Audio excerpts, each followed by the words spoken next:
It is the aftermath of the war to end all wars, and Europe begins to pick up the pieces. While many Germans find the limits imposed on them under the Treaty of Versailles restrictive, a loophole leaves them free to experiment with rocket power, not yet considered an instrument of modern war. The VFR, a spaceflight society founded in Breslau, Germany, gathers together many rocketry enthusiasts. From just 3 members at their first meeting, the society flourishes, attracting hundreds of amateur rocketeers. And in 1933, one of these amateurs has some ideas that catch the eye of the newly elected Nazis. His name is Wernher von Braun. Working under a military grant, von Braun proposes to use liquid propulsion to power rocket flight and goes on to create the V-2 rocket. He also comes up with plans for a series of manned vertical takeoff interceptors. This exotic weapon would launch high into the air and swoop down on incoming bombers. But the German Air Ministry, unimpressed with the power of the proposed craft, cancel it in the planning stages.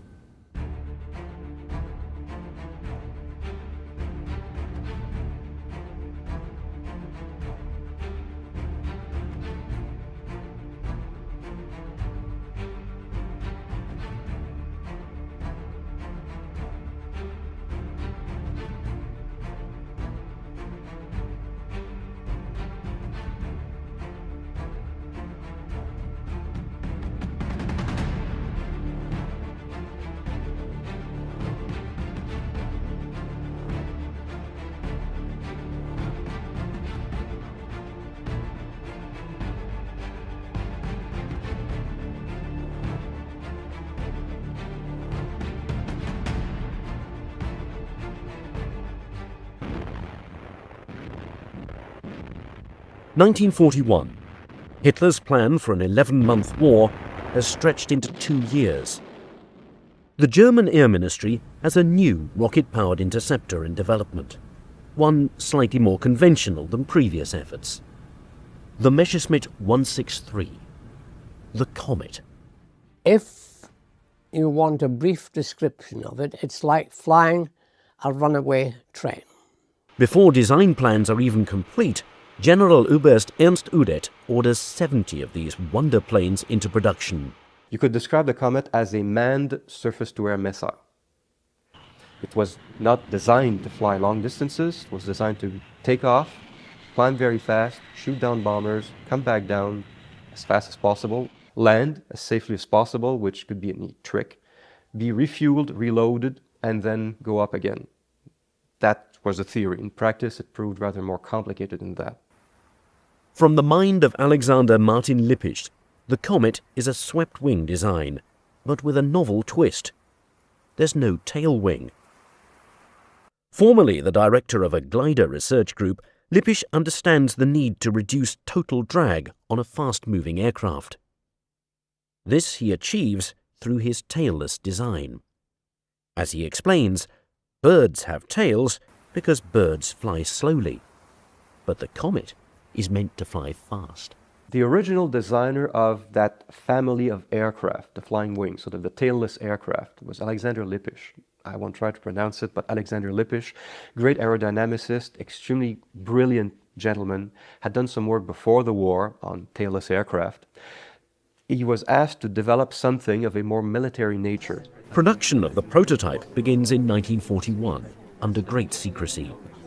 And when it's finally fitted with its Walters engine and ready for its first flight, the pilot, risking his life in the cockpit, is a man named Heini Dittmar. On October the 2nd, 1941, the Comet prototype is towed into the air by a Messerschmitt 110 and rises to an altitude of 13,500 feet. Once there, Dittmar releases himself from the 110, turns on the rocket engine, and roars forward, nearly breaking the speed of sound, and finally flying faster than 1,000 kilometers per hour. It's so rapid, things happen so fast, that It's the only time I've ever been in an airplane I felt was a jump ahead of me. The Comet prototype is a success, and plans for a fully operational version are given the highest priority. But as the war begins to turn against Germany, it remains uncertain whether the Comet can become operational in time. For Operation Sea Lion, the invasion of Great Britain, has failed, and Operation Barbarossa, the invasion of the Soviet Union, is failing. Need for a wonder weapon is stronger than ever, but development of the Comet Interceptor progresses far too slowly. And while the improved version, built to accommodate a larger engine and increased armament, is assembled and ready, its Walter's engine is not. Delayed in part by mechanical errors and in part by lack of support for defensive weapons, it's not until the summer of 1943 that the engine is finally delivered. But now there are new concerns. Although an extremely reliable engine, this reliability comes at a cost. For the engine is powered by two very volatile fuels, 3 parts C-stoff, a powerful reductant, to 1 part T-stoff, a deadly peroxide. When mixed, these fuels react instantly and violently, thus creating a powerful rocket propellant, but a dangerous working situation. What the Germans used was approximately 95% pure peroxide. That thing, when you put it on your skin, didn't make bubbles. It ate you, literally ate you alive. It had this extremely corrosive effect on human flesh, any flesh, which explains why the pilots and the ground crews had to wear special clothing. You had the equipment, the nozzles, the buckets, everything had to be used and segregated completely. Fueling, cleaning and refueling of the Messerschmitt Comet is a complicated and dangerous affair. To make room for both fuel tanks in the fuselage, the plane is equipped with jettisonable wheels. Every part of the engine, fuel lines and fuel tanks must be meticulously flushed out after every use. For if even one drop of T-stoff mixes with C-stoff outside the engine crucible, the entire plane will explode. But finally, on June the 24th, 1943, the improved version of the Messerschmitt Comet is ready for its maiden flight. The plane is towed out to the runway, and the pilot climbs in. He makes his adjustments and prepares for takeoff. The plane starts traveling at 200 miles per hour down the runway. It jettisons its wheels, pulls up 80 degrees, and rapidly climbs to an altitude of 40,000 feet in an unheard of 3 minutes. When the plane levels off, it quickly accelerates to speeds approaching 900 kilometers per hour, faster than any Allied plane could hope to match. It had a very, very fast dive, even with no power. And of course, it was entirely a clear weather machine, because when you ran your fuel out, you had to glide back to your airfield. The only thing was, when you got to your airfield, you had to make sure that you had no fuel at all aboard, because they were very explosive fuels, and even a hard landing and some fuel aboard would cause the whole aircraft to disintegrate. It is more maneuverable around all 3 axes than any known airplane, and nearly 200 are produced for active service. Combat operations begin in 1944, and as expected, Allied fighters are at a complete loss as to how to react. A red version of the plane is produced, recalling aviation legend Manfred von Richthofen, the Red Baron, although not all pilots are happy with this ominous reminder. But still, there are more problems. Because the cockpit is not pressurized, pilots suffer gastrointestinal problems and must be fed special low-fiber diets. Also, the Walter's engine is prone to cutting out during flight, and while the Comet is a highly efficient glider by necessity, it can become difficult to control at top speeds. As such, only very experienced combat pilots are capable of making any enemy kills. And once Allied fighters take note of the Comet's short, powered flight, They wait the plane out, pouncing on it after its engine shuts off. Finally, the superior gliding capability of the swept-wing design proves detrimental to safe landing, causing the aircraft to suddenly rise back into the air with even the slightest updraft. In short, more planes are lost to landing accidents than result in enemy kills. Messerschmitt and the Luftwaffe certainly knew that the Comet had limitations. An improved version with a pressurized cockpit was developed, for example, the 263, which was, I believe, turned over to Junkers. So it became the Junkers 263. Had a very sort of egg-like appearance, landing gear could retract but very narrow track, different engine. In this design, the fuselage is stretched to accommodate larger fuel tanks for longer range. The new engine is to be equipped with 2 chambers, one to provide power for takeoff and climbing, and the second to provide adjustable cruising power. The aircraft is designed to reach an altitude of 40,000 feet and to still have 100 minutes of fuel left for combat. And it's hoped the new retractable landing gear will prevent any further costly landing accidents.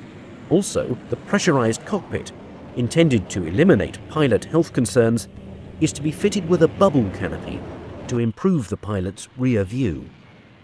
Had this plane become operational, it would certainly have been capable of far more combat kills than its predecessor. But by 1945, progress on the project is so slow that it's only reached the prototype stage. And when the Junkers factory is later overrun by Soviet troops, the one and only completed aircraft is taken back to the Soviet Union.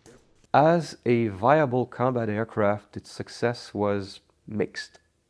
Given the resources that were poured into it, keeping in mind that Germany, 1943-44 resources were at a premium, you didn't have like money and stuff to throw away, one could argue they might have been better off using something else, like manufacturing other types of aircraft, piston-powered aircraft, fighters, for example. The Comet was pretty much a one-off issue. As an idea, yes, it's a gadget. And at this point in the war, more fighter aircraft might have indeed made a difference. Now Germany is under direct attack. Air raids by the British Royal Air Force are the heaviest assault to date in the history of aviation warfare. The result of this persistent and merciless bombing is devastating. Huge firestorms are created, killing thousands. Those who don't burn to death in the streets suffocate in their shelters and basements. Germany needs a wonder weapon. But despite its innovation and high speeds, the Comet 163 is not the weapon to turn the tide of war. Since the Comet has not lived up to expectations, Germany looks for new avenues to ward off bomber attacks. On June 6, 1944, the Allies land at Normandy, and step by step, the German defensive lines are pushed back. Soon the British cross the Seine and finally break through the German front, taking Brussels and then Aachen by September of that year. Meanwhile, in the skies, American B-17s wreak havoc on the German mainland. After Hamburg, there's Berlin, and then there's Dresden. Germany is being brought to its knees. Well, the Germans had this problem. They were attacked on the ground by huge forces of tanks, especially on the Eastern Front. You need powerful weapons. They were also attacked by bombers, daytime, nighttime. So they had to develop very powerful weapons for all these enemies. And in the southwest of Germany, near the small town of Waldsee, Erich Bachem believes he is designing just such a weapon. The Bachem BA-349 Natter. The Natter for me is utterly fascinating. It was, for not many people really appreciate it, was the very first vertical takeoff aircraft designed for its role. Co-founding Bachem Werks in 1941, in 1944, Erich Bachem bases much of the Natter design on Wernher von Braun's rejected 1939 proposal, a proposal Bachem discovered while working at the Fiesler Aircraft Company. Here, a series of Jordanov cutaway diagrams show the simple design of the Natter, beginning with the fuselage and subsequently showing the control column, the Walter's engine, the fuel tank cradle, the fuel tank, and finally the pilot's seat and cockpit. But in spite of its simplicity, it's an uphill battle for Bachem to obtain the support necessary to complete this project. Initially, he took the idea to the German air ace Adolf Galland. Galland at the time was the general of the fighter air arm. Galland was watching his fighter force being decimated. He was interested in any radical idea that might reverse this trend, so he could see the potential in the Natter. Unfortunately, however, Galland's hands are tied. While the German Air Ministry initially agreed to 150 planes, by late 1944 they cancelled the project in favour of designs further along in production. So seeing no other choice for Bachem, Galland sends him to make a deal with the devil. Heinrich Himmler, head of the SS. Bachem was granted an audience, and it was clear that Himmler wanted to take the Natter under his control. At this stage, Himmler's power was in the ascendancy. Himmler's power may be in the ascendancy, but it's not yet unchecked. Earlier that year, he had had Wernher von Braun arrested, only to have Hitler release him 1 month later. So now, Himmler operates with some caution. But ultimately, the SS agreed to take control of the Natter project, and immediately reorder the 150 planes the Air Ministry cancelled. In response, the Air Ministry reversed their earlier decision and order 50 more for themselves. So finally, construction begins on what is quite possibly the most radical design of World War II. The fuselage is mostly a series of wooden frames covered with plywood sheeting and held together by screws and glue. Only the cockpit, itself contained within a wooden frame, is made of armour for the pilot's protection. The wings are rectangular wooden slabs without flaps or control devices, and the cruciform tail consists of 4 fins and 4 control surfaces. Interestingly enough, the Walter's engine used to power it is the same liquid propellant engine used in the Messerschmitt Comet, requiring both C-Stoff and T-Stoff for fuel. However, as additional takeoff thrust is needed, a much older technology is also used. 4 solid fuel rockets, using the same black powder that had been experimented with decades earlier by enthusiastic German rocketeers, are bolted to the aft fuselage. It truly is a radical design. The Natter was something completely different. You fired it off like a missile, vertically from a ramp. So it was even closer to the idea of the manned missile than the Comet was. Because the Natter requires no runway, it can be built and launched from almost anywhere. And as both the plane and the pilot are meant to parachute to the ground, not land after flight, there are written instructions on the fuselage on who to call for retrieval. Also, as the Natter's accelerated rate of climb will cause the pilot to temporarily black out on liftoff, it's initially guided by ground radio control. Radically brilliant in its combination of old and new technology, the Natter nevertheless remains a dangerous experiment. And now it's time for a manned test. But who would agree to such a potentially suicidal mission? It's January 1945. The war is going very badly, and the SS, now in complete control of the Natter project, are demanding a manned launch. They begin the search for a qualified pilot, but a pilot of a very particular kind. The kind who might be convinced to accept a mission that could go disastrously wrong. The answer to their prayers is 22-year-old Lothar Sieber. A remarkably experienced pilot, he had worked for the secret KB-200 unit, flying captured Allied bombers, including American B-17s. But 2 years earlier, Sieber had lost his rank of Oberleutnant after being court-martialed on an alcohol-related charge. Demoted to a mere Gefreiter, or private first class, now his only hope of regaining his former rank is the Natter. But there is one snag: Gertrud Nardit, his fiancée. The two are engaged to be married, and the question remains, will Sieber risk his life and the future happiness of the woman he loves just for the rank of Oberleutnant? They must have been quite deeply in love, because when prior to Sieber taking off in the Natter, he wrote a will the day before, and it's a very touching document in which he says that he leaves all his worldly goods to his fiancée, and as well as that, he said that he would be happy if she would take his name, even though they weren't married, if he should pass on.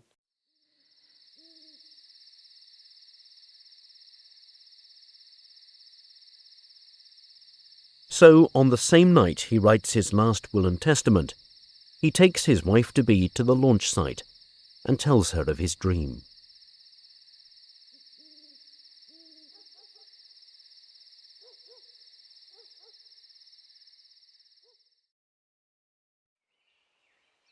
On March the 1st, 1945, Lothar Sieber is the first pilot of the Luftwaffe, the first of the world, to man a vertical takeoff interceptor. The flight lasts 55 seconds and reaches 1,600 feet. But when the canopy is released, Sieber fails to eject himself, and he goes down with the crashing plane. The Bachem Natter's first pilot is dead. The test, a calamity. Nevertheless, in the month that follows, 3 more unmanned test launches are conducted. Shortly after that, the plane is put into operation, with a battery of 10 at Kirchheim, near Stuttgart. So it is, in April 1945, that pilots stand alert, ready at a moment's notice to launch the Natters and engage approaching enemy fighters. But the fighters don't come. The pilots are looking in the wrong direction. For the Allies no longer attack from the sky, but from the ground. On April the 20th, 1945, the US 10th Armored Division drives its tanks and troops into Kirchheim, and the next day crosses the A21 Autobahn into the Natter launch site.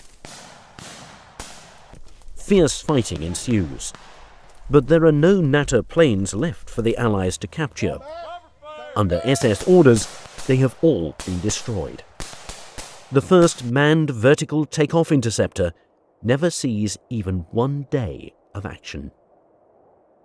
While the mere idea of a wooden supersonic plane is completely unheard of outside the chaos of the Nazi regime, had the Natter fought in battle, it certainly would have caused some damage to the Allied bombing force. For, as unpractical and dangerous as it is, the Natter could still reach a height of 30,000 feet in a matter of minutes, and would be prepared to fight the enemy with a salvo of high-powered rockets. Having no cannon, the Natter was fitted with rockets, unguided rockets, 55mm Orkans. They would be aimed visually at the pilot. Once he got close enough, he fired them at the bomber. Hopefully 1 or 2 would hit the aircraft. And once that was done, being unarmed, the pilot would sort of break up the aircraft. That's how it worked. It would pull a lever, the canopy, the cockpit section would go one way, the rear of the aircraft would go another way. Both sections would come down, hopefully in one piece, to be reused. The end would come down by its own parachute, the front part of the fuselage would come down by its other parachute, and at a certain safe height, the pilot could actually just get out and come down by his normal parachute. The catch is, it was another gadget. If the Comet was a bit of a risky gadget, the Natter was a very risky gadget. Shortly after Germany's defeat, a complete but broken up Natter airframe is discovered at the German Research Institute for Gliders near Salzburg. Later, 3 more operational units are discovered in a meadow near St. Leonhard in Austria, and at least one of these units is quickly evacuated to the United States for further study. But there, the plane is scorned and scoffed at. The Natter was not a good idea, was not a good airplane. It was completely impractical. It was damn dangerous. What were they thinking of? I mean, this question of desperation again was in the air. The Germans had all these bright ideas, so they thought. They were completely unfocused. They had all these ideas, but they went nowhere.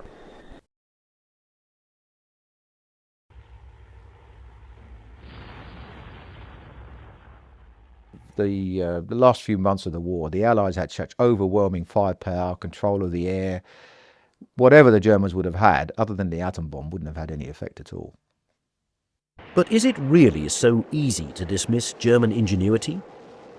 While in practice these wonder weapons certainly did not work as planned, ultimately they do lead to some very important later developments.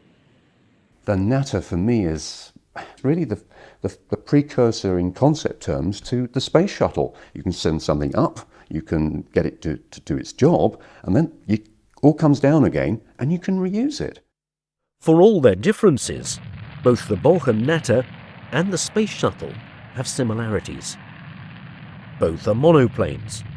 Both take off vertically, use liquid propulsion and solid booster rockets, and both are initially guided by autopilot. But then these similarities shouldn't really be all that surprising. For who is the man considered the father of the United States space program but Wernher von Braun? The very same man whose original vertical takeoff proposal inspired Erich Bachem to build the Natter, thus cementing the legacy of Hitler's rocket men.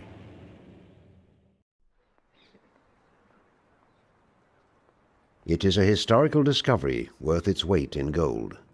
A truly important document of German aviation history is uncovered. It is not found in the archives or by any secret military personnel after the war. It happens instead by accident.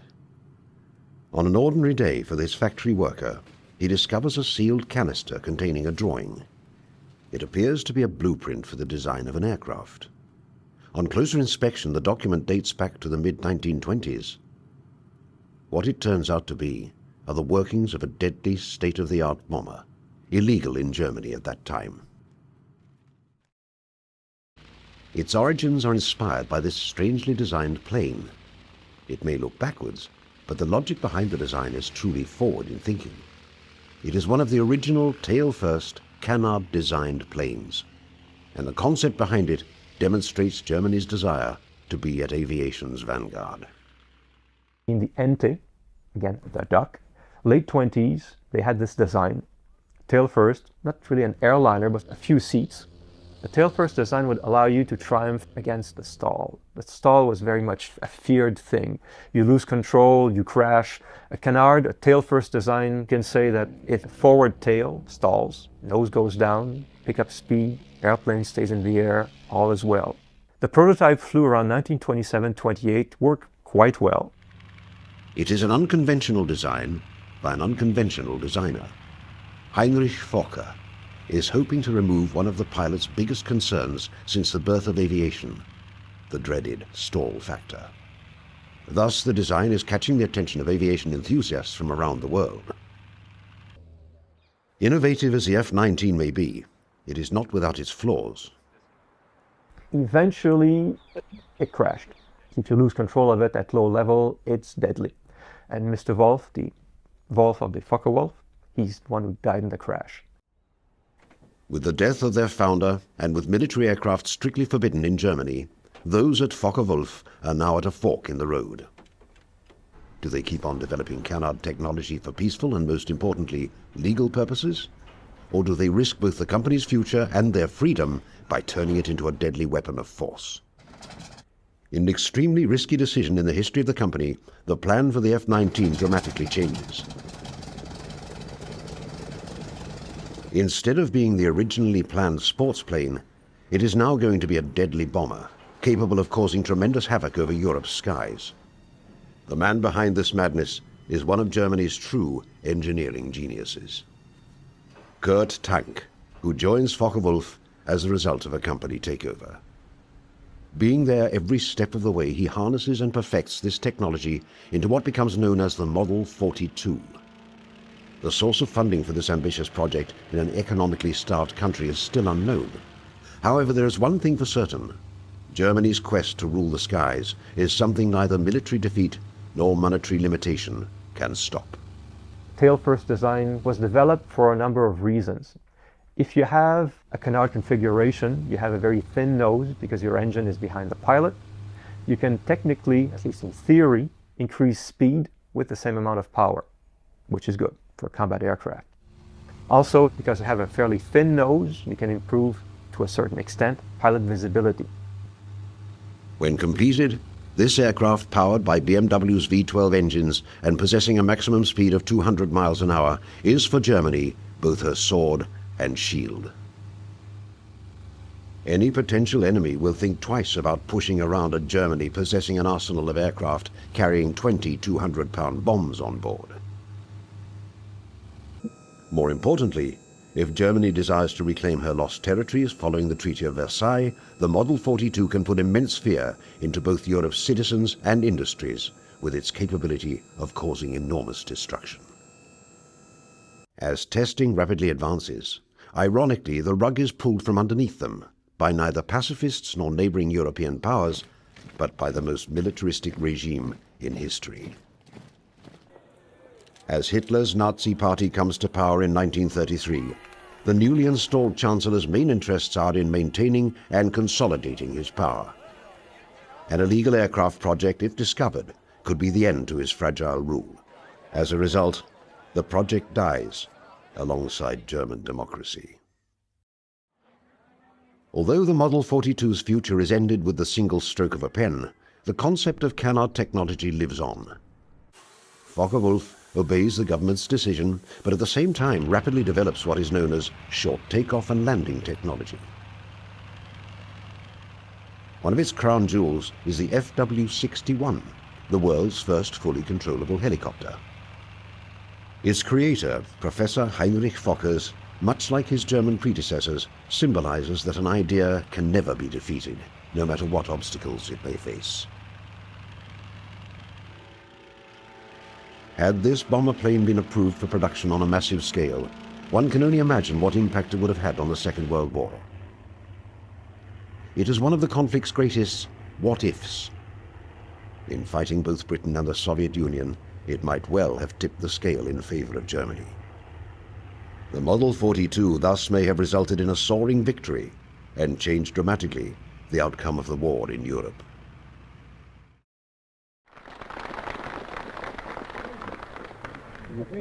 I name you hero and wish you good luck and Godspeed to all who fly in this type. Yeah?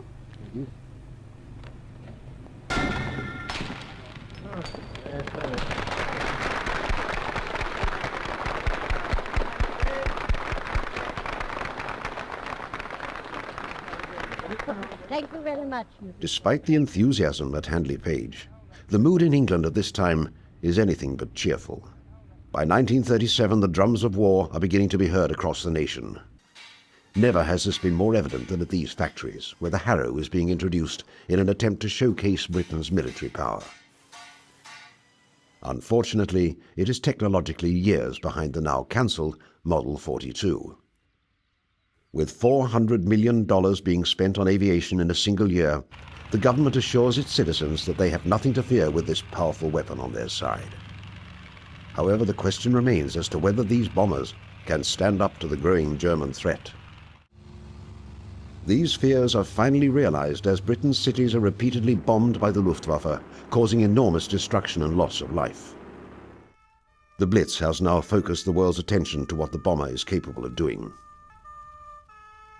The nation everyone is looking to is in dire need of a solution to this deadly problem. It may be one of Britain's most unusual designs for a plane.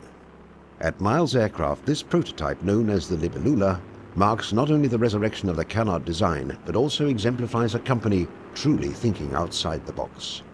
People were very appreciative of the fact that Miles had this wonderful innovatory streak in them, and that they might come up trumps with something. During the war in Reading, Berkshire, the factories of Miles Aircraft are working overtime, making a substantial contribution to the nation's war effort. What is capturing the imagination of the company's top designers is the reconstruction of a revolutionary aircraft. A plane that will capture massive attention with a design so futuristic that it is years ahead of its time. Hard at work with their initial sketches by ambitious and intelligent designers, the canard plane is reborn. In this factory, British men and women are side by side, hard at work putting together this complicated design. While their soldiers are fighting on the front lines, these workers have stayed behind. Their job is to maintain the production of wartime equipment on the home front. And a mighty task for them is to construct this unusual plane possessing a tandem wing arrangement, requiring countless hours of labor. Unlike standard aircraft, the Libellula M35 has its wings at different heights and at different lengths. The reason for this is that the lesser wing acts as a forward-mounted stabilizer, thus improving control, especially in regards to landing. With its shorter wingspan and not requiring them to fold, when completed, the M35 is to be used as a carrier-borne naval fighter. Its sister plane, the second of the Libellulas, with an additional engine, is intended strictly for bombing purposes. Its creator, George Miles, says that when completed, the plane will resemble a dragonfly. In just 90 days, the first plane is built, remarkable for its time. Those at Miles Aircraft are determined to see what this plane can do once it is up in the air. Getting the plane ready for flight, engineers are putting the Libellula in position. As the final inspections are being conducted both underneath the plane and in the cockpit, the company, having a huge investment in the aircraft's success, hopes to put it into mass production shortly, pending government approval.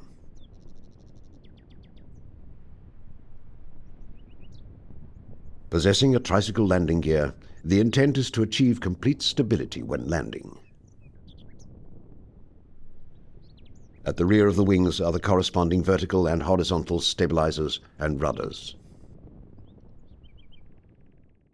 Once in the air, the plane is able to fly at 160 miles an hour and climb at a rate of 1,100 feet a minute.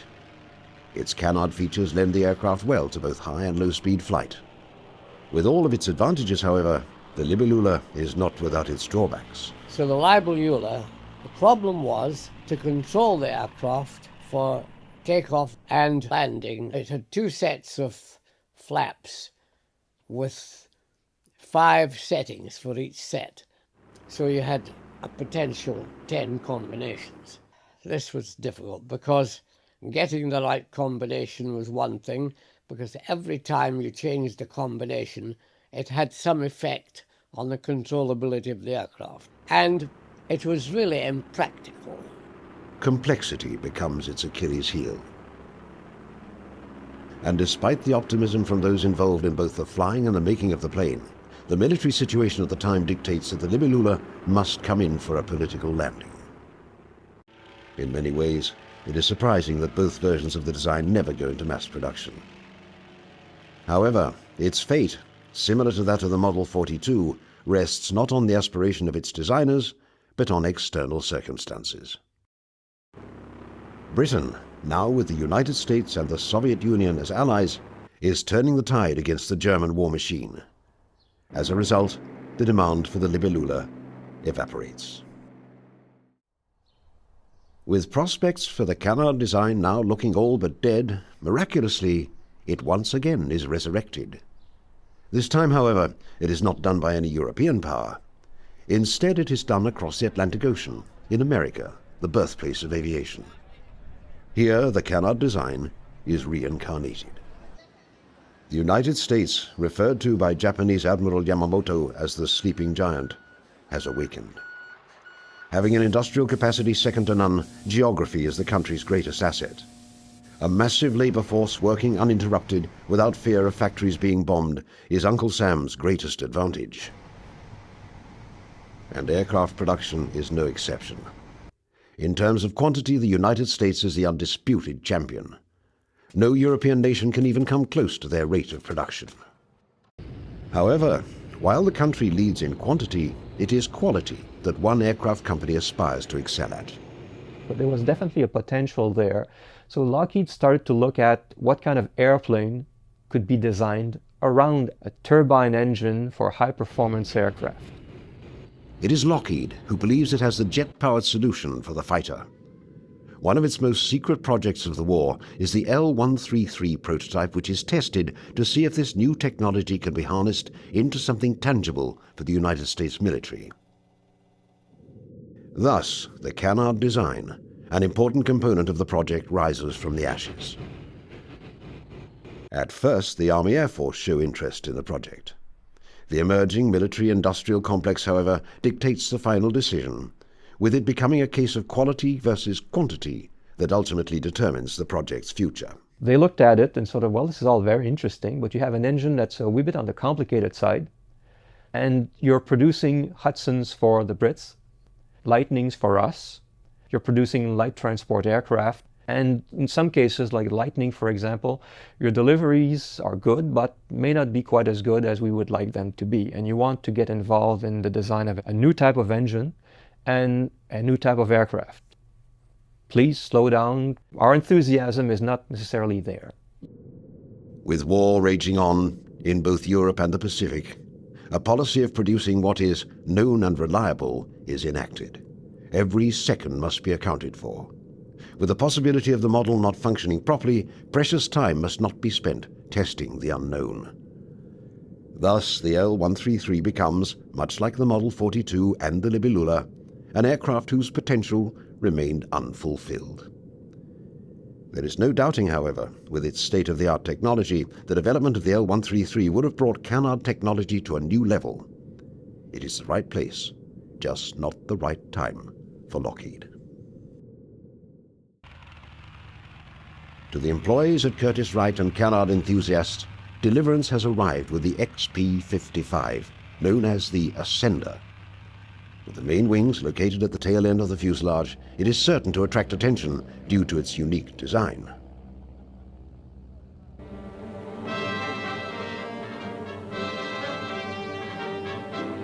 Presenting the Army's new Ascender plane.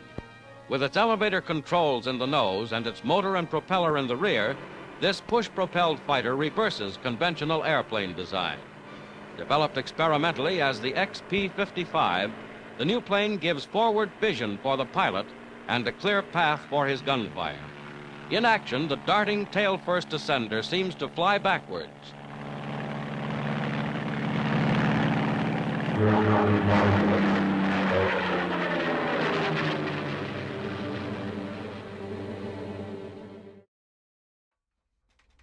Its origins lie in an Army Air Corps flirtation with unconventional aircraft design.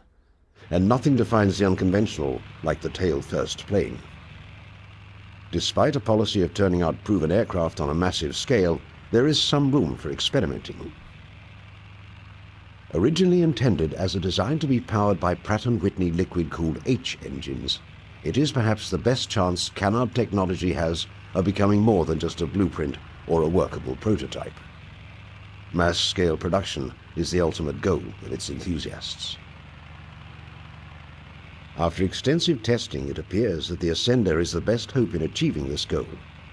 The Air Corps is impressed so far and asks for 3 prototypes to be built. The plane's future, however, comes crashing down with its first prototype. A stalling malfunction results in the first Ascender taking a 16,000-foot nosedive. As the company attempts to fix this problem, competing technology is evolving faster than XP-55. In the end, the project is cancelled indefinitely. It is not worth either the government's time or money, to further pursue such a risky endeavor. Despite its name, in the end, the plane does nothing but descend into the depths of aviation history. By 1945, as Japan enters the fourth year in its war against the United States, the sleeping giant that Admiral Yamamoto feared would awake is now on his nation's doorstep. After massive casualties on both sides, American military power is successful in pushing back Japanese forces through both its superior air and sea power. The American mainland remains untouched after Pearl Harbor, with military production skyrocketing. Japan, a nation that seemed invincible in early 1942, is now feeling this incredible American force wreak havoc over its mainland. In particular, Japanese cities and their inhabitants feel the horrors of an air war that does not distinguish between military and civilian targets. American B-29s, leaving from the islands of Guam and Saipan, fly a total of 107 bombing raid missions on Japan's cities in just 1 year. One particular raid that takes place on the night of March the 9th destroys 250,000 homes and burns almost 100,000 citizens to death. In General MacArthur's historical report, he writes that the effect of these raids rocked the nation to its very foundations. With each passing month, the casualties keep escalating, with nearly 3 million people killed. Mass famine is spreading, with an estimated 10 million people suffering from serious malnutrition. Japanese Admiral Matomi Ogaki, writing in his diary on June the 18th, asks, "Does the enemy intend to destroy all of the cities in this country?" General Curtis LeMay, a key architect of this bombing strategy, pledges to bomb and burn them until they quit. The only problem for LeMay is that with a schedule of approximately 16 burn jobs on urban industrial areas every 3 to 4 days, by mid-August, American bombers will run out of cities to destroy. Japanese air forces are proving incapable of preventing this mass destruction of their homeland. A carrier raid in March of 1945 results in 161 out of 193 Japanese aircraft being shot down by American forces. Vice Admiral John S. McCain pledges to hunt down and destroy every damn plane in Japan. Despite the much-feared kamikaze tactics being employed by Japanese pilots, American military leaders are no longer planning the possibility, but the eventuality, of Japan's surrender.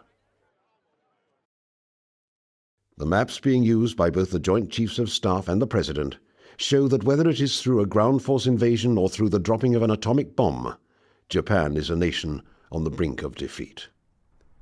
The only decision being made by the political and military leaders of the United States is which course of action they should embark on in order to achieve the goal of an unconditional surrender. To those Japanese military leaders who are in their last throes, their hope is to develop a highly maneuverable interceptor plane to act as an antidote against American B-29s. The Shinden aircraft, developed by Kyushu, is the only aircraft with a canard design to be ordered into quantity production during the Second World War. Equipped to hold one pilot and having a wingspan of 36 feet, armed with 4 30mm cannons and a top speed of 466 miles per hour, in addition to its important canard features, the Japanese military is hoping that Shinden holds the answer to solving the problem of the B-29 bomber. Work begins in June of 1944 to develop this plane, whose name translates to Magnificent Lightning. By now, however, time is not something Japan has on its side. Although the first prototype of the Shinden flies on August the 3rd, it is simply too late to prevent a devastating American attack. 3 days after it is tested, the first atomic bomb is dropped on Hiroshima. 3 days later, the city of Nagasaki is dealt the same blow. With these 2 bombings, in addition to the Soviet Union declaring war against Japan, the demand of unconditional surrender is met on September the 2nd, 1945, marking the end to war in the Pacific. The story of the Shinden remains one of the greatest what-ifs in Second World War history. Had Japanese production and testing begun earlier, Would this aircraft have been able to stop American bombing plans as hoped? If the jet technology for this aircraft arrived in time, would the Shinden have been to Japan what the Spitfire and Hurricane had been to Britain in its time of need? For it remains an unknown piece of canard history.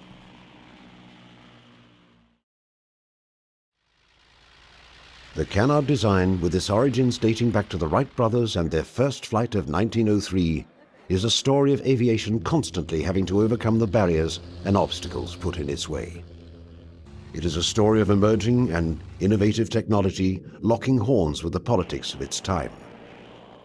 Whether it is a result of a new government taking power, the policies of production, or of a country in desperation, canard technology never soars above these barricades in the first half of the 20th century. There is no doubting, however, what canard technology represents in the history of aviation. It symbolizes the innovative spirit, and it symbolizes the proud heritage of aviation. The canard design is to be remembered through its planes and by the people that created them.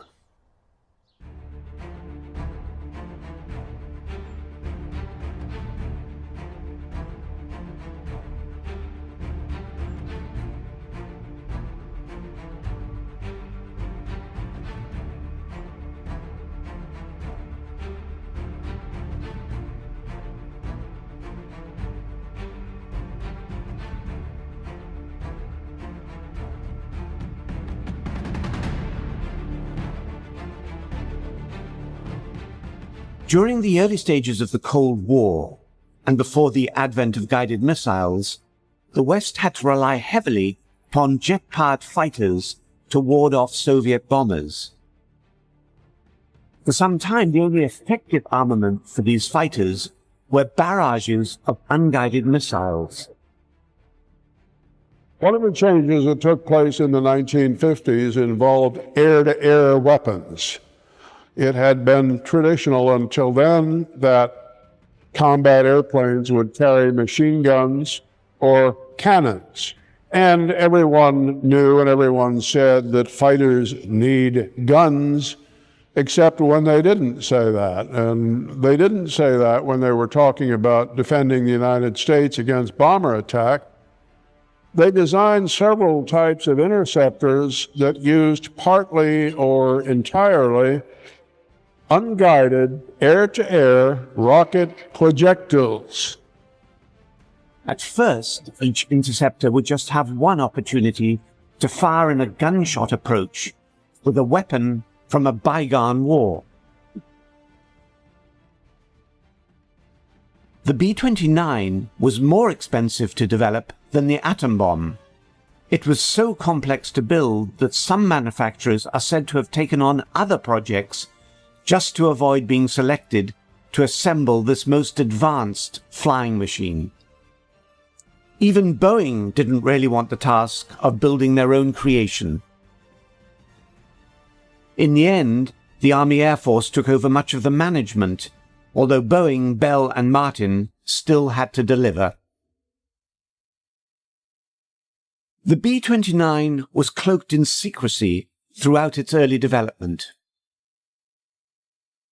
Occasionally details were released, but this was really disinformation to confuse the enemy, who by 1944 had seen enough of the superfortress to fear its destructive capability. In one such subterfuge, a single B-29 was landed near London to convince the German High Command that many other B-29s were to follow.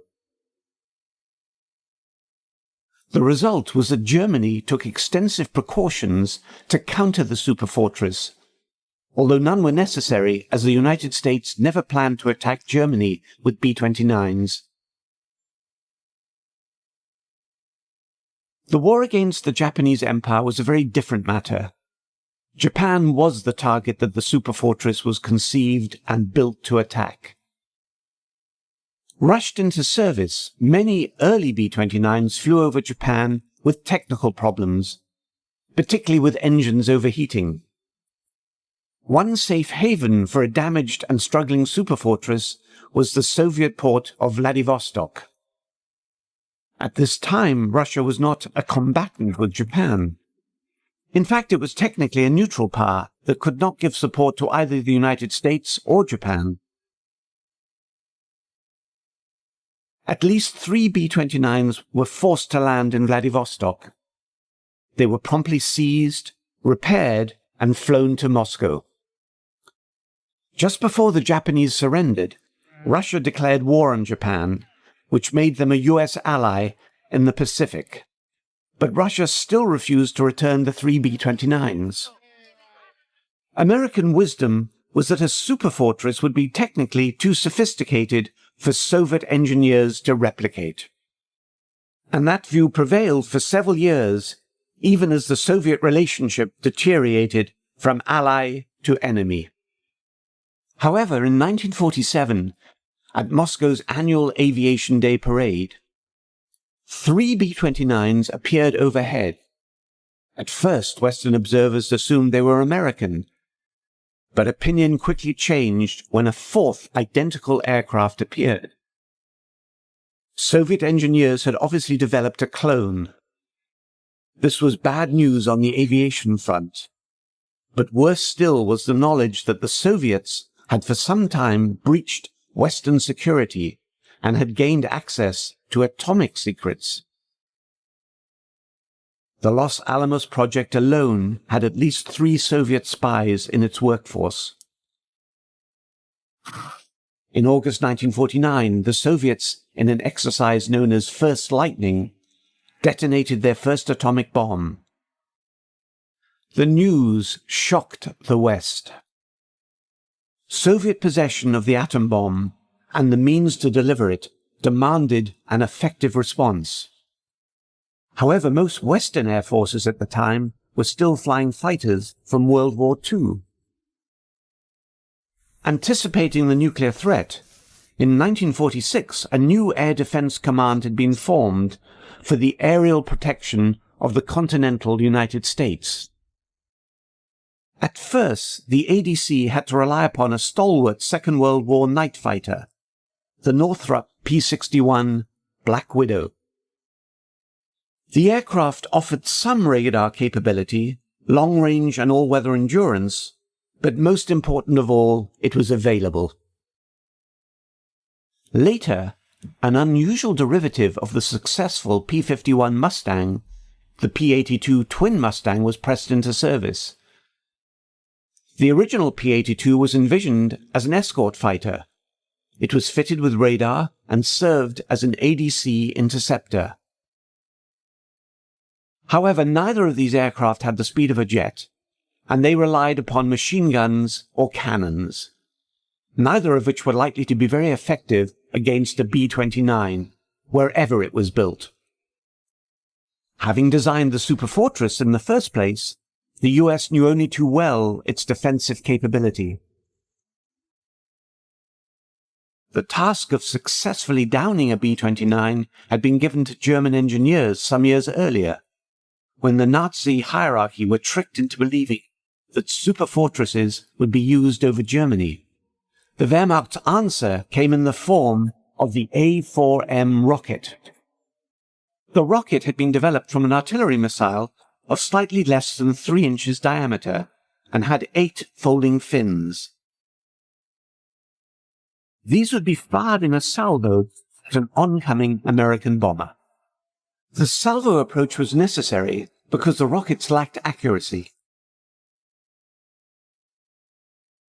Allied intelligence had been aware of the A4M's devastating effect when they hit a target, especially when coupled with the speed of an Me-262. Against this arrangement, the Allies had no answer. One of the weapons that really, I think, would have been a very frightening thing if it had gone much further was the Me-262 armed with the R4M rocket missiles. Now, they had 2 batteries or 2 racks of 12 in each wing, and they were used right at the end of the war. Not in a great deal, but when they struck a bomber, it wasn't a question of damaging it, downing it. It was a question of disintegrating the entire thing. it was a hit was total destruction.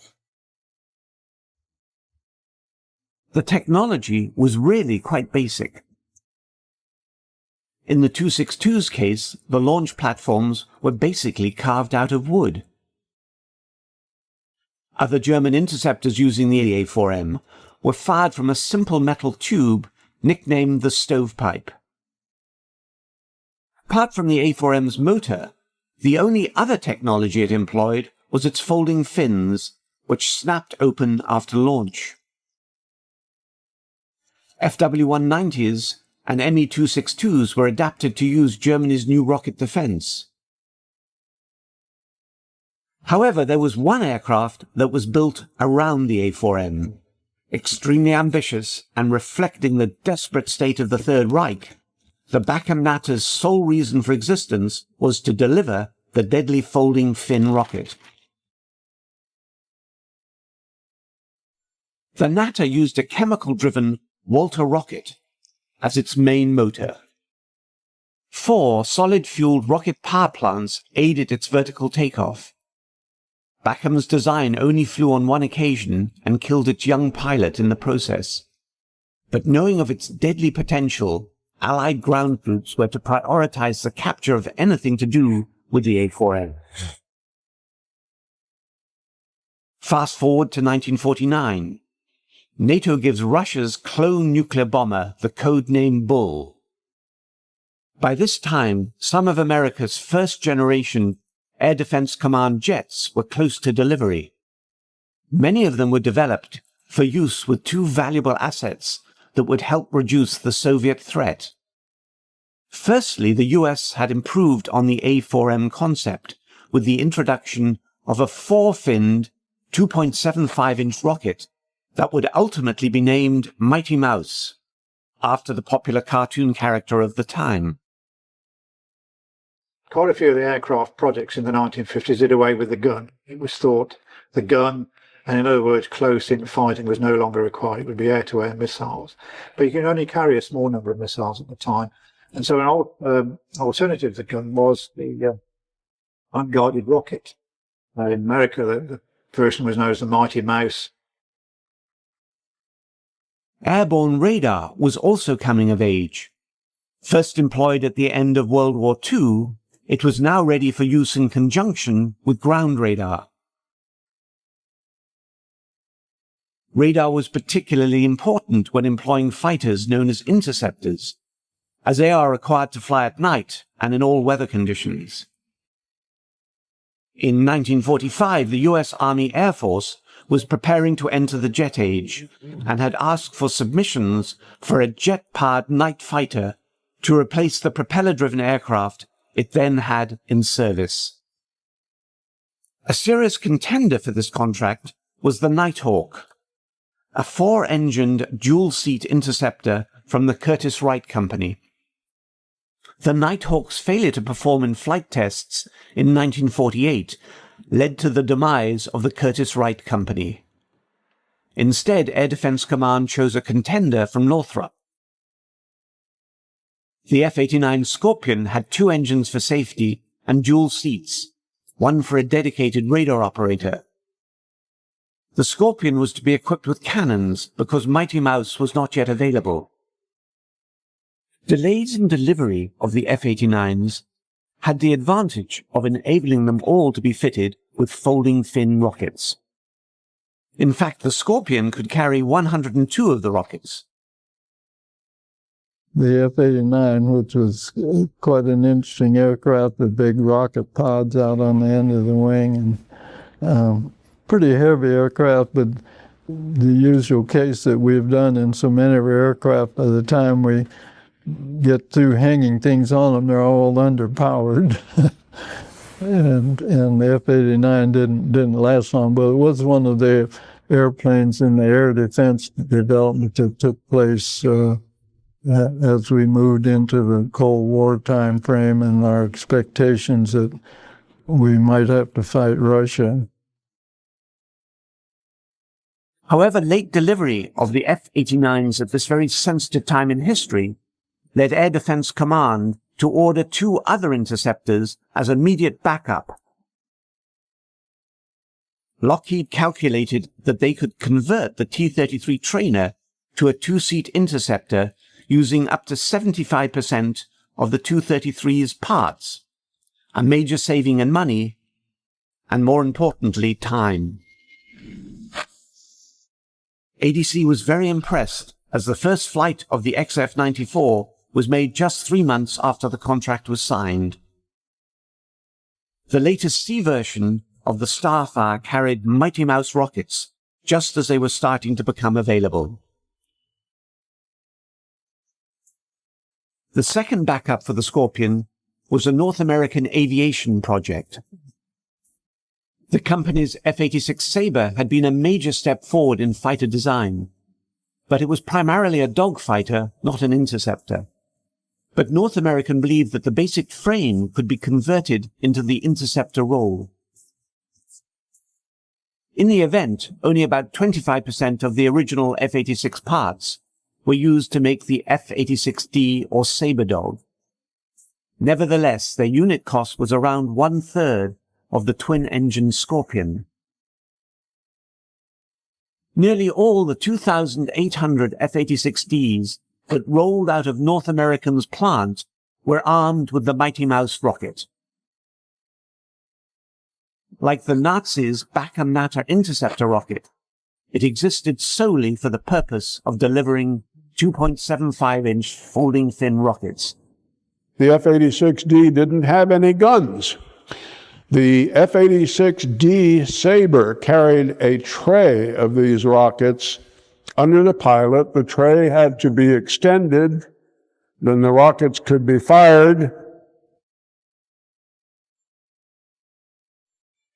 There was another interceptor that would be armed with the folding fin projectile, the Canadian CF-100.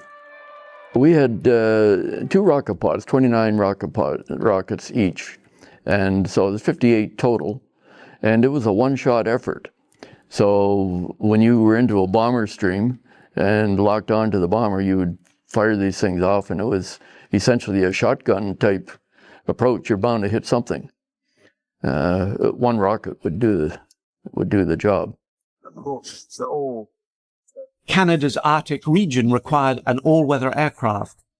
Like the Scorpion and the Starfire, the CF-100 had a 2-seat configuration with a dedicated radar operator in the rear. Working in conjunction with a string of early warning radar posts, almost 700 CF-100s were built. They served for almost 30 years. So important was the project that Avro Canada cancelled its promising early jet airliner design to concentrate on its rocket-firing defender of North America.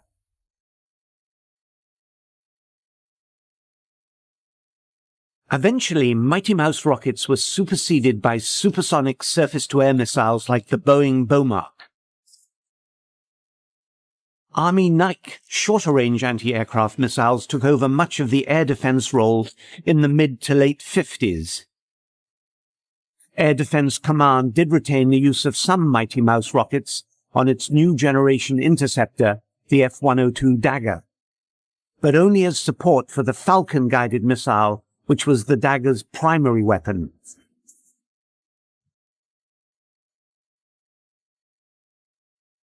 As guided missile technology improved, the Mighty Mouse was no longer able to compete for a spot on board U.S. interceptors. Unguided rockets. They didn't have very much range. They were unguided, and of course the moment you fired them, they were under the effect of gravity, so actually getting them to actually hit a target, anything beyond a very short distance, was really not much chance. And so needless to say, by the 1960s, this weapon wasn't carried very often at all.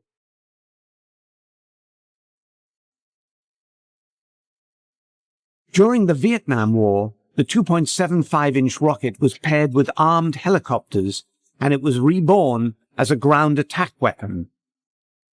Literally millions of Mighty Mouse rockets were launched against North Vietnamese targets from a wide range of U.S. rotary and fixed-wing aircraft.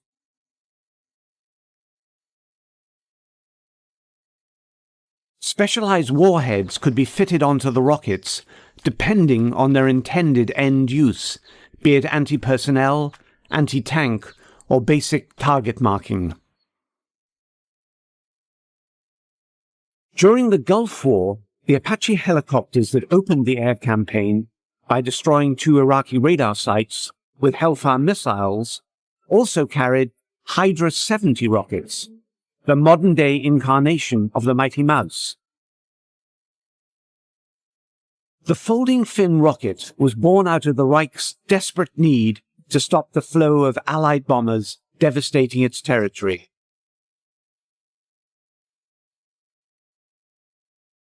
When faced with the possibility of nuclear annihilation by Soviet bombers, the US grabbed onto this German weapon and adapted it into their own Mighty Mouse.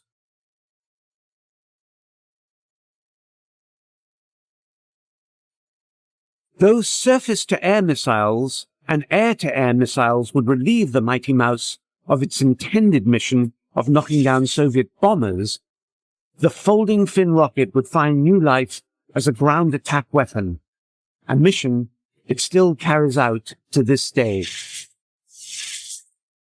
In 1938, Luftwaffe Chief Hermann Göring declares, "I completely lack the bombers capable of round-trip flights to New York with a 5-ton bomb load. I would be extremely happy to possess such a bomber, which would at last stuff the mouth of arrogance across the sea." 4 years after that statement is made, the nation of Germany begins to feel the industrial strength of America firsthand. Bombers begin pounding the Nazi regime day after day with attacks from England. With the United States means of production out of reach, any hope of retaliation seems impossible. Little do American leaders know that 3 planes are being developed in order to do just that. Messerschmitt 264, Junkers 390, and Focke-Wulf TA-400 are being rushed into production to make it across the Atlantic in order to reciprocate this destruction. It is a project cloaked in secrecy for more than 70 years. Many details are sketchy, based on hearsay and unsubstantiated claims. Now take an in-depth look at both the planes and the possibilities they represented. Could they have tipped the scale in favor of the Axis so late in the war?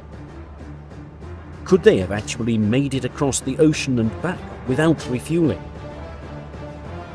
Explore alongside historians and experts the story of the America bombers.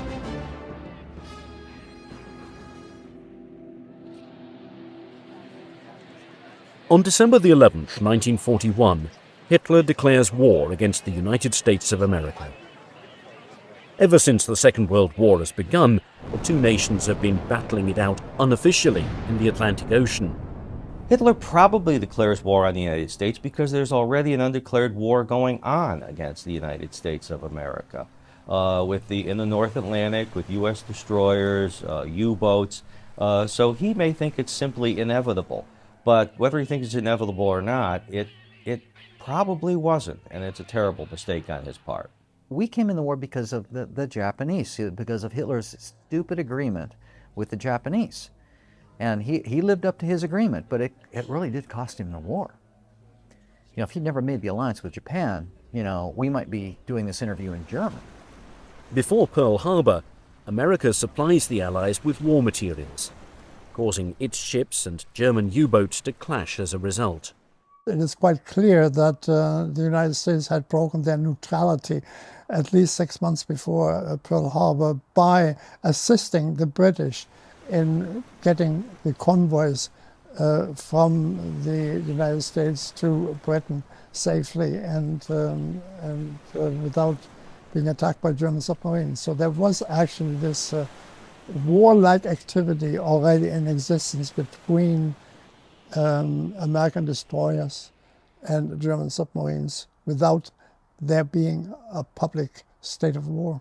Just prior to Pearl Harbor, there are a series of incidents in the North Atlantic. 3 destroyers are involved in altercations with German U-boats. The Greer, the Kearney, and the Reuben James. And there's an escalation with each one.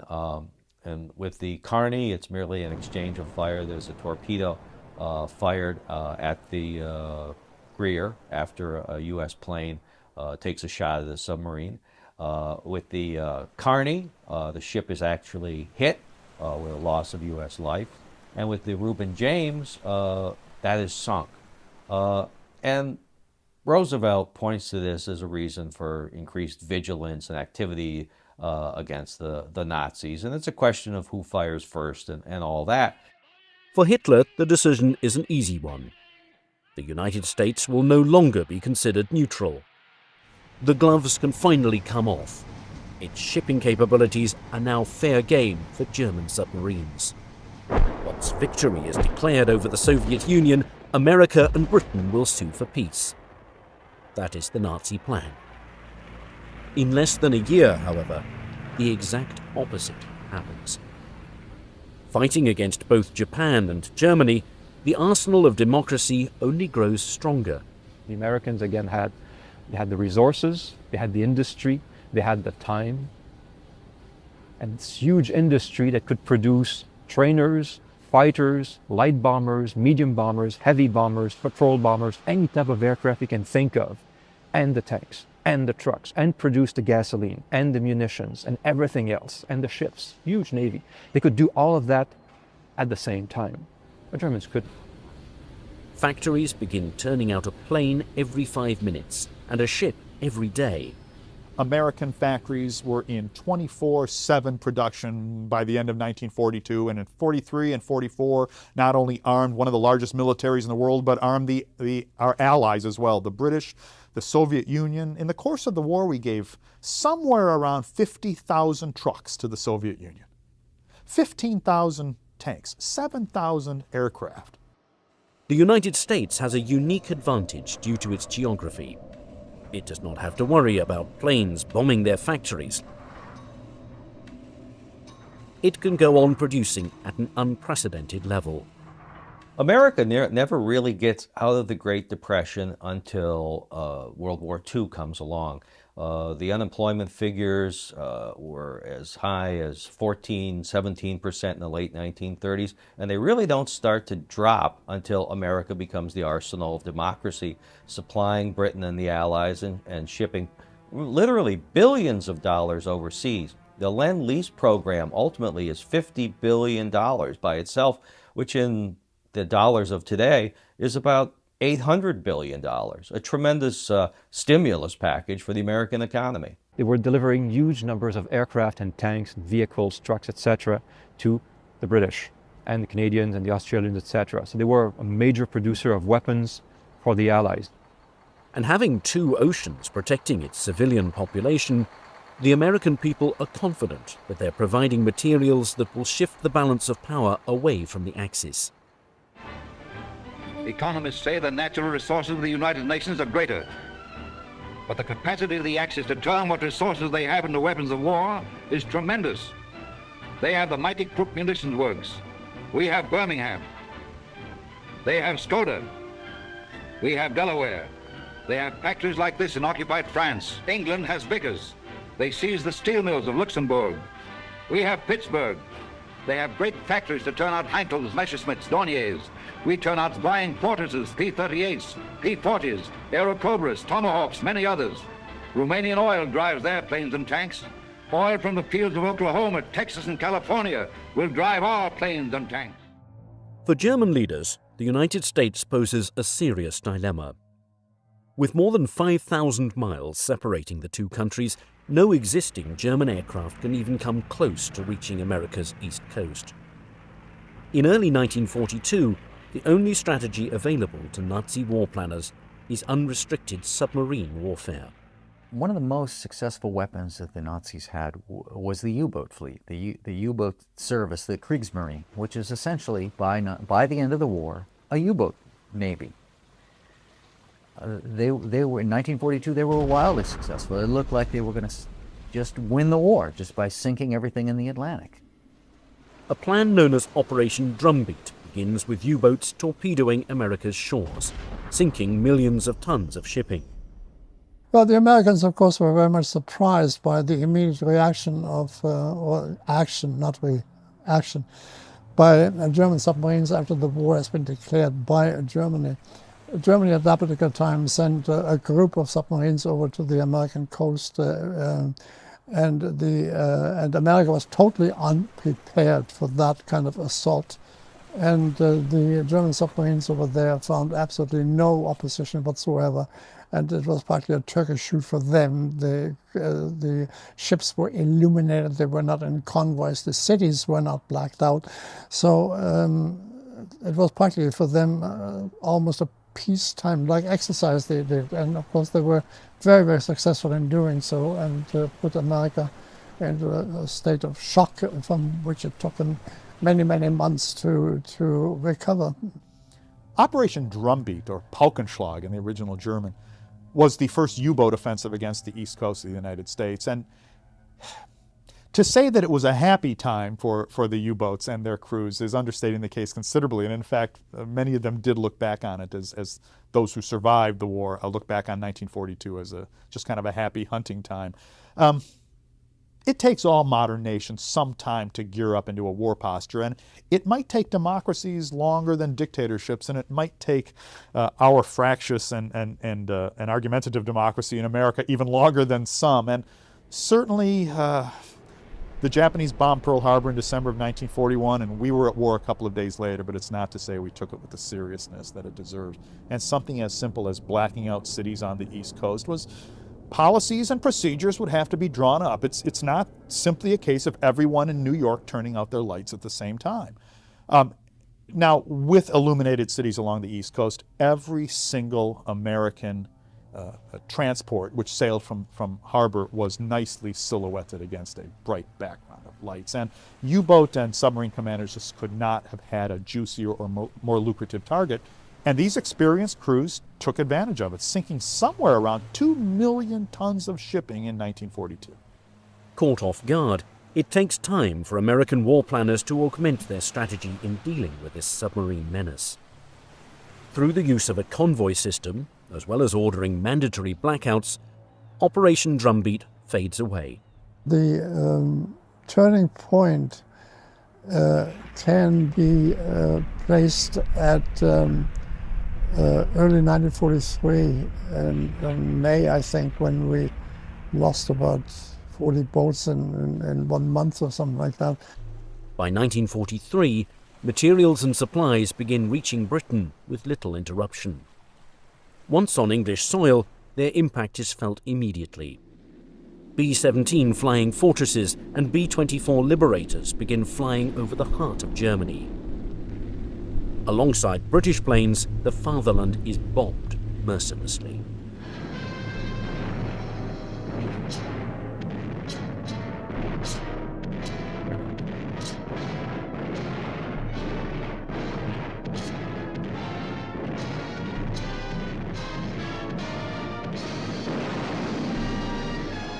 The offensive continues in greater and greater strength.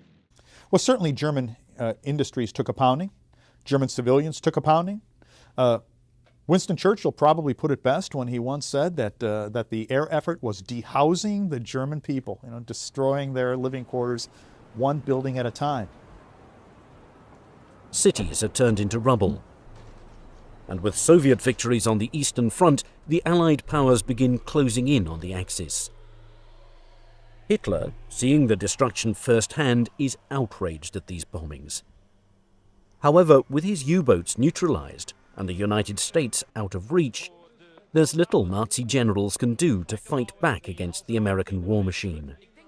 What is needed is a wonder weapon to enact revenge.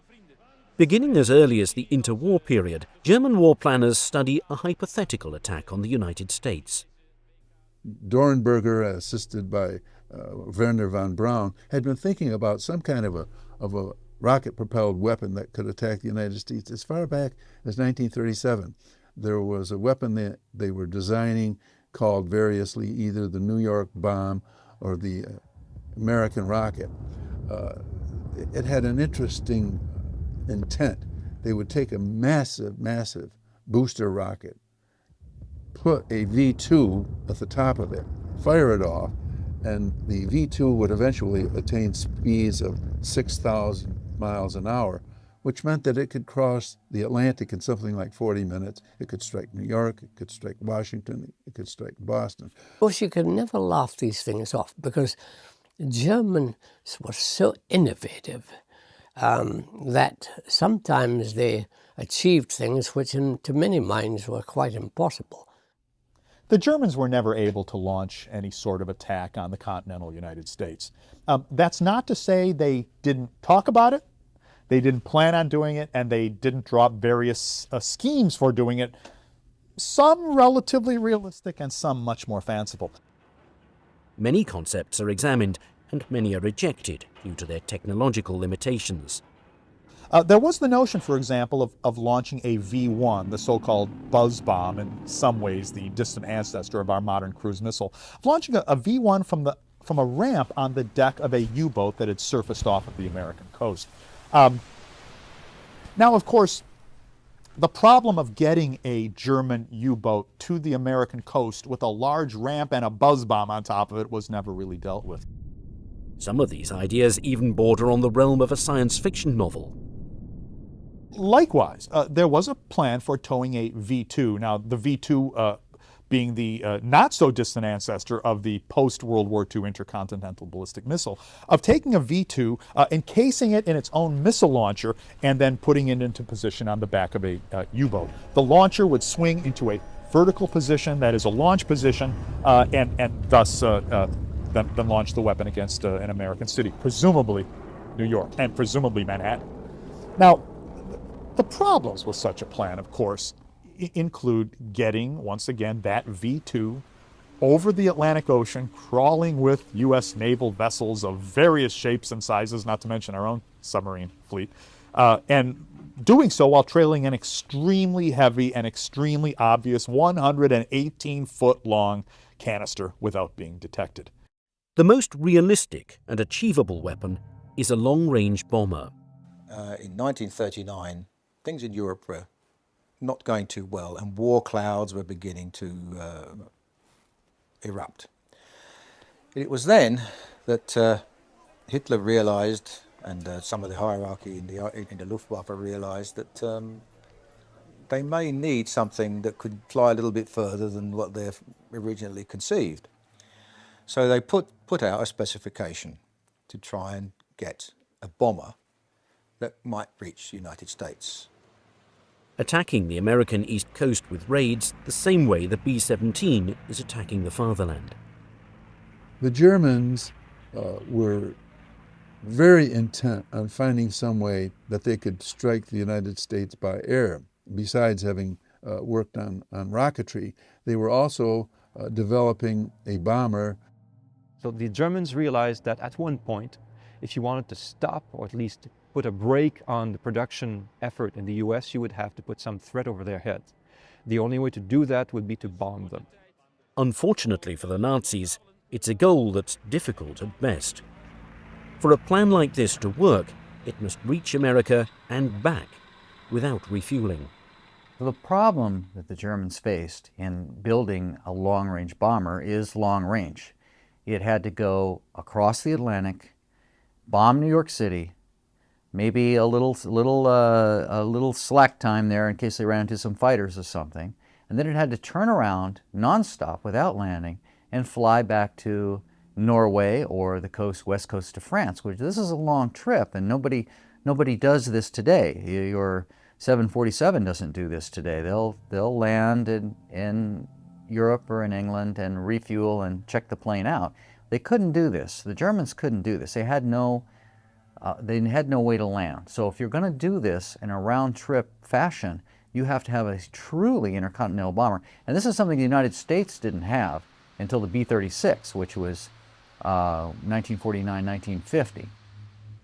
Their best chance is with the Bollemann Voss 222 flying boat. But the odds of it making it back to the fatherland are slim to none. Well, I flew the 222, and I would certainly agree it could get to within range of the American coast. It was a pretty impressive flying boat. I do not believe that they could ever have attacked the American coast and got away with it, because So it had this tremendous range, and it was nice, quite nice to fly. It got quite light handling controls. It was very vulnerable to a fighter attack. Now, I just don't see it surviving any attack by any fighter at all, frankly. 12,000 miles would be needed in order to strike. No plane during this time can even come close in covering a distance this size. The Germans' longest-range bomber, the Heinkel 177, is encountering numerous problems with its unworkable tandem engine arrangement. They didn't really get around to building 4-engine bombers, and when they did, it was an off and on type of thing. So one general actually was fired over this idea that he didn't come up with a 4-engine bomber later on in the war, Ernst Udet. He was marginalized and then committed suicide, probably over this very issue. A plane of this magnitude must instead be designed from scratch. But they realized it would have to be a very long-range bomber. For all intended purposes, you're looking at the German equivalent of the B-29. And in order for it to work, an enormous amount of time and material is needed for production, development, and testing, something the Germans are lacking by this time. There were lies about the stocks of aluminium available. Production had not been rationalized, civilian resources had not been mobilized, and there was still a belief on the part of fighter pilots that quality was what mattered and that you would only get that by producing aircraft in relatively small numbers. So mass production was avoided. In 1944, Britain alone had 12 factories that employed more than 10,000 people. Germany only had 2. Despite these roadblocks, Adolf Hitler, having a fascination with wonder weapons, enthusiastically gives a green light to the project. The America bombers are born. To provide a buffer of relief, Nazi planners believe they have a perfect halfway point. The Azores, an archipelago of 9 islands located 900 miles east off neutral Portugal, is ideal for a project of this nature. Now they realized that the distances were huge. Actually, that's why they considered using the Azores as a base. It's halfway across, not quite halfway across the Atlantic, but it's certainly closer than bombing from bases in France. So there was definitely an interest there. In 1940, after the fall of France, Admiral Raeder strongly urged Hitler to occupy them before the Americans could get to the islands first. At one time, it was speculated, even Hitler suggested, that perhaps they should invade the Azores and take over the Azores and use it as a jumping off point for their long-range aircraft to fly to the States. Now, if German planes are given permission to land the same way German U-boats are allowed to dock, this geostrategic area would be worth its weight in gold. Having the range requirements significantly reduced, the plan to bomb America now appears more feasible than ever. What is needed now are targets. In order to cripple the arsenal of democracy, these hypothetical German planes cannot just bomb indiscriminately. They instead must go right after their means of production, attacking factories that are building the planes and bombs that are ruining German cities. Prepared by the War Department in April of 1942, a 33-page document lists 21 potential targets for the Germans to attack. The Aluminum Company of America, located in Messina, New York. The Chrysler Corporation in Detroit. The Wright Aeronautical Company in Cincinnati, Ohio, and many others are the destinations for the America bombers. The targets and the takeoff are set. In looking for companies to build these super bombers, the Nazi regime goes to the very best. They came up with some designs. Of course, every builder would come up with, every aircraft manufacturer would come up with a design, and they would take a look at the designs on paper and select one. Messerschmitt, makers of the Me-109 and the 110, 2 planes that battled Spitfires and Hurricanes during the Battle of Britain. It's also the company that's working on the revolutionary Me-262, the first jet-powered aircraft. Beginning in the late 1930s, Messerschmitt begins dabbling in what is known as Secret Project P1061. Its requirements are for an aircraft capable of reaching bases in Central Africa as well as Vichy French territories. Now, the plan calls for a plane that can reach the United States, carrying a payload of 5,000 kilograms. Messerschmitt came up with an idea that got off the ground, the Messerschmitt 264, and they originally wanted something like 6 prototypes for testing. And if these were proved successful, then they were going to build a fleet of them. Awarded the contract by the German government, workers at Messerschmitt begin working on the aircraft known as the Me-264. Different versions are considered, and once the plane begins taking shape, it starts to look eerily similar to another design that's being constructed across the ocean. So by and large, there were designs. I think there was a Messerschmitt 264, which looks a little bit like a B-29. The 264 was actually quite an interesting aeroplane design. It had a circular fuselage section, which in stress terms was very, very good, because the circle has equal stress points.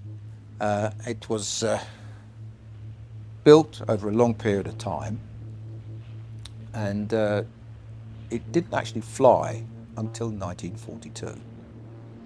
Originally designed with 4 BMW 801G engines, German officials hoped that a 6-engine version will be in the skies as early as the fall of 1943. However, designers are noticing that the first prototype of the aircraft has a very high wing load. This is resulting in a loss of maneuverability, an unimpressive climb rate, and in-flight instability. 2 more prototypes are to be tested, one with armaments and one that is to be fully completed.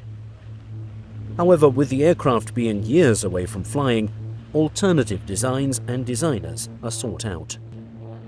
Junkers, makers of the Stuka dive bomber and the Ju-52 transport plane, present their vision of a trans-oceanic aircraft capable of bombing Uncle Sam.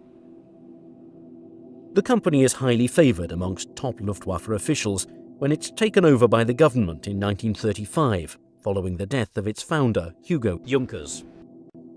Having overseen the company's nationalisation personally, Field Marshal Erhard Milch leans towards the alternative. One of their planes already on the books is the Ju-290, an evolution of an earlier design with a greater wingspan, used for long-range maritime reconnaissance and bringing supplies to German soldiers, most notably during their encirclement at Stalingrad. The 290 had the advantage of having a roll-on, roll-off capacity for equipment, because it had a rear door that could be dropped. And that was the big advantage. You didn't need to have trucks to load it and unload it. You could actually drive on and drive off. And that was the major advantage of the 290. The train of thought now is to just enlarge this aircraft for bombing America. The result is the Ju-390, a plane with 6 1700 horsepower engines, a wingspan of 181 feet, and a fuselage that is even longer than the American B-29.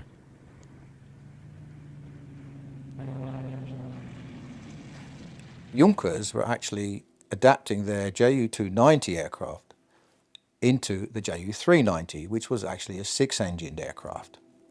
And a lot of people, especially the German Navy, thought that would be quite a nice aeroplane, and others thought that yes, it would make a very nice America bomber.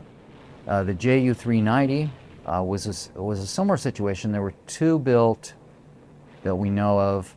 One was given to Hans Bauer, the Hitler's pilot. So it was for Hitler's use, for state use.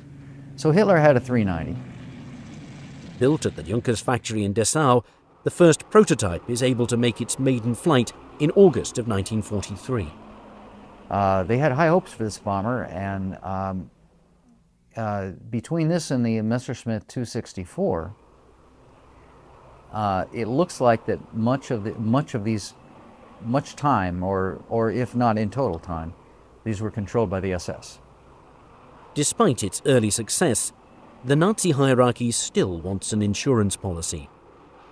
On August the 11th, 1938, the nation of Germany makes history when a Focke-Wulf Condor arrives in New York City after a rigorous 24-hour flight across the Atlantic. There was still this belief in the USA that they were very safe, and isolationism was still very, very rife there, and that any kind of invasion from abroad would have been almost impossible.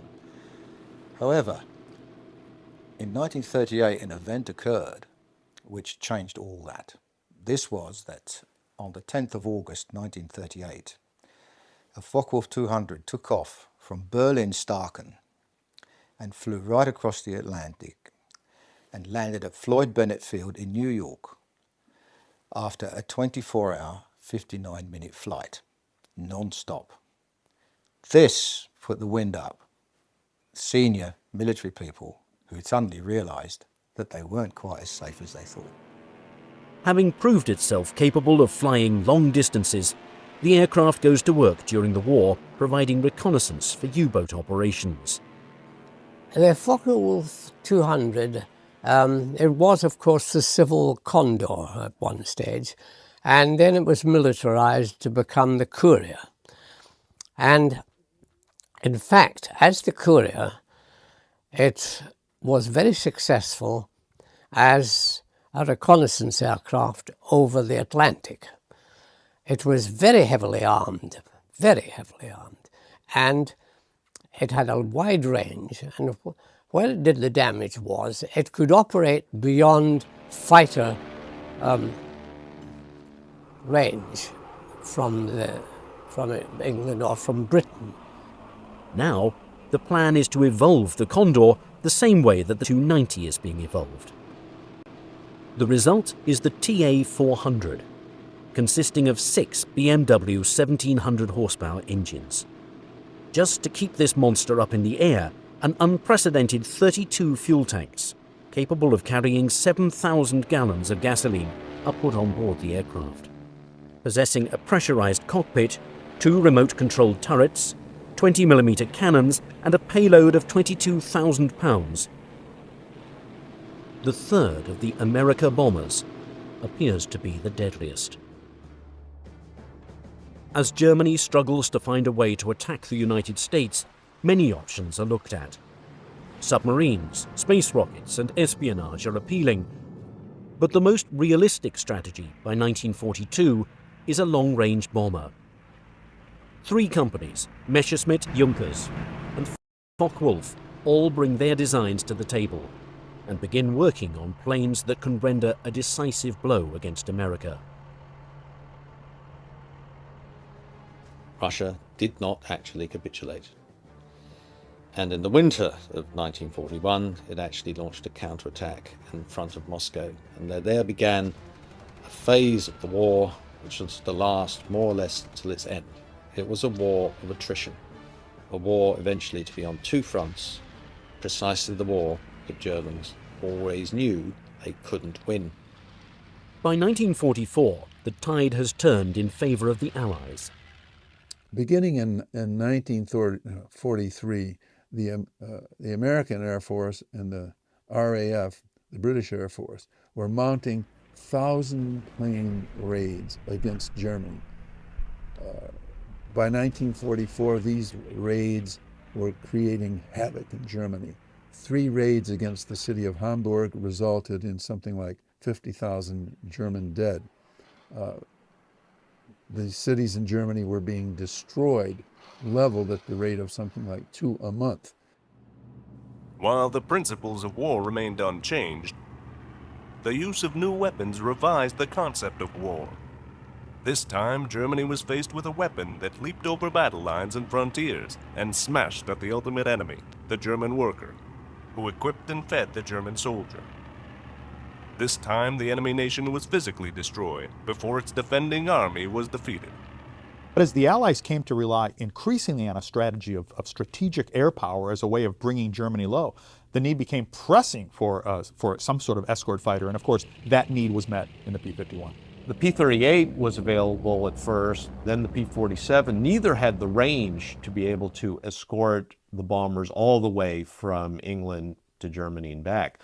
The P-51 was the first that could do that. So now you had bombers flying raids all the way into the heart of Germany, even as far as Berlin, being able to have a very effective fighter escort the whole way there and back. In England, Operation Overlord, the invasion of France, is being planned by both British and American generals for later that year. At D-Day, in the final planning, the head of Allied Tactical Aviation was asked, well, what are we going to do about the German fighters? He said there aren't going to be any German fighters so far. And he was essentially right, because they'd been wiped out by then. So, I mean, you know, it had a huge effect, I think, on the whole course of the war, of being able to bring the fight directly to the German tactical aviation forces. For a Germany in its last throes, they begin turning to the secret weapons they have invested so much time and money into as the saviors that can strike a knockout blow. The Holy Grail was a weapon of mass destruction. And they had gone the road of the nuclear, hoping to get the nuclear bomb. They had gone the road of the V1 and the V2. But they were always, as I say, searching for that Holy Grail. August of 1944, Hitler and Mussolini met in Germany. Mussolini took a train to Germany, and they had a little heart-to-heart talk. Mussolini said to Hitler, look, I've been deposed once, I've been reinstalled in northern Italy. The Allies are in Italy. The Allies are closing in, the Russians are closing in from the east. It's August of 1944, and what guarantee do I have, if I still throw in my cards with you, Adolf Hitler, that you can actually pull this war out, because it's not looking good now. And Hitler said to Mussolini in so many words, I have some wonder weapons coming. In Peenemünde, the Luftwaffe is working overtime, getting the V1 flying bomb ready to launch. And if this device fails, the revolutionary V2 rocket is going to strike the fear of God into the Allies, being the predecessor of today's intercontinental ballistic missile. The V1 and the V2 were extremely important in terms of later weapons development. The V2, of course, a single glance at it will make clear that it is the ancestor of the later ICBM, the Intercontinental Ballistic Missile. But perhaps even more than that for most Americans, it is clearly the ancestor of our NASA effort to reach space. The target for both these weapons is London, where no one will be spared. Britain's ally, the United States, is also set to receive a deadly dose of a different type of wonder weapon. The Americans were using Great Britain as an aircraft carrier to bomb Germany. Bombing England or bombing London alone, the British may have said no more, but there's no guarantee that the Americans were even going to let them do that at this point. They were so intent upon crushing Germany, and they had the Russians moving in from the east. So for a lot of political reasons, you have to stop this at the source. So the Germans were interested in bombing New York City, number 1, Moscow, number 2, and London, number 3. In order to strike fear across the Atlantic, the America bombers are being hurried along. As development continues, the Nazi leadership is hoping to get at least one of these planes across the ocean to deliver a fatal blow. The Junker 390, which was tested in a flight that managed to remain aloft for something like 12,000 miles, which would easily have made a round trip to the United States. And one of the practice runs they ran within 12 miles of the U.S. coast. The Germans even had another bomber in their plans, and that was a Messerschmitt plane, the ME-264. It was also tested and very likely could have struck the United States. If this plan proves successful, the psychological impact could be the German equivalent of the Doolittle raid. Yeah, the targets for the ME-264 would obviously have been preferred to be military targets. But the propaganda value of simply dropping a few bombs on New York would have had an amazing effect both in the USA and on the morale in Germany. In the USA, it would have no doubt caused a lot of panic and created a lot of defensive maneuvers within the East Coast because they didn't know if and when the bombers could come back. In bombing the United States, the Germans saw that they could politically damage the United States, damage the American leadership so much that the Americans would reconsider their quest for total victory. In other words, that the Germans could do a deal. The Germans could do an armistice on the Western Front and perhaps keep fighting the Soviets. They really didn't like the Soviets. The Americans and the British they didn't, that wasn't part of the bargain when they started the war. They really didn't, they looked upon us as more of a nuisance that got to festered and became a huge problem for them. So they would have always liked to just do away with us and continue fighting the Soviets. As intelligence leaks, President Franklin Roosevelt and Prime Minister Winston Churchill begin to worry about the secret weapons Germany might have in store for them. Franklin Roosevelt was very conscious of the capacity of German science. And indeed, in 1944, in December of that year, one of his agents who was posted in Turkey, which was a hotbed of international espionage, reported to him that the Germans had mastered another weapon called the V3, and that it was capable of attacking the United States. Now, Roosevelt took this threat seriously. In fact, he confided to one of his people that he understood that a single bomb launched in this method could destroy a United States city. So he put the East Coast on alert when this attack presumably was going to happen. Obviously, it did not occur, but it pointed out the potential of German science. If resources are diverted, England will be softened up for the eventual launchings of the V1 and the V2. The only thing that Germany does not have on its side is time.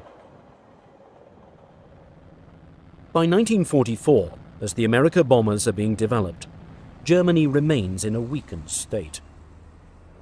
Being pounded into submission day and night by Allied planes taking off from the coast of England, and with the Soviet Union moving in from the east, it's no longer an if, but when the Nazis will surrender.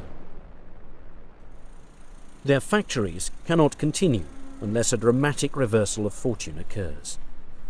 Only a miracle weapon can save them, which along with the V1 and the V2 is hopefully the planes designed to pulverize Uncle Sam. However, just as the project begins to develop, the dominoes begin to fall, lessening the chances that one of these planes will make it up into the skies before it's too late. The first of these is the decision by the Portuguese government to lease the Azores bases to the Allies. Sensing which direction the war is going in, the neutral nation turns away from the German plan to launch the America bombers from their territory. This key strategic site, where the Third Reich planned to base these planes, is now only a distant memory. As German cities and industries crumble, Luftwaffe officials are forced to make drastic cuts. In many respects, the America bombers are typical of the hundreds of secret projects being mismanaged that become the Achilles heel of the Luftwaffe. Right up to the last day of the war, they were working on 138 different guided missile projects. How can a nation which is on its knees be expending effort like this? Fortunately for us, they were expending this sort of effort through total mismanagement and lack of control of their resources. And one of the failures of the German Luftwaffe was their inability ever to work out a sane procurement and production process. Prototypes would be built and abandoned. They would be rebuilt and altered by Hitler's order and abandoned, and rebuilt a third time and perhaps put into production as an aircraft very, very different from what the original designers had intended. This took place throughout the war. Compared to, for example, U.S. procurement policies, which become a giant bureaucracy, embodied in the War Department and soon thereafter, World War II, embodied in the Pentagon. The Germans were simply not able to compete on that level. Only 3 Me-264s had actually been ordered, out of which only 1 was realized, and the other 2 were still in small parts, and nothing really serious was taking place there.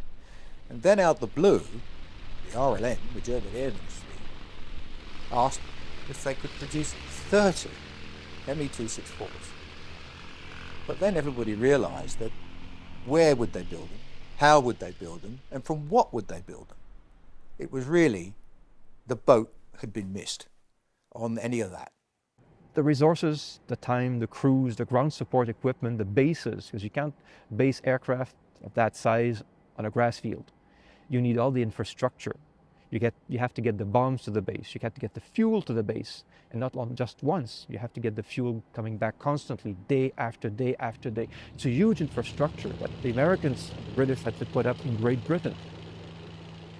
The UK was a giant service station.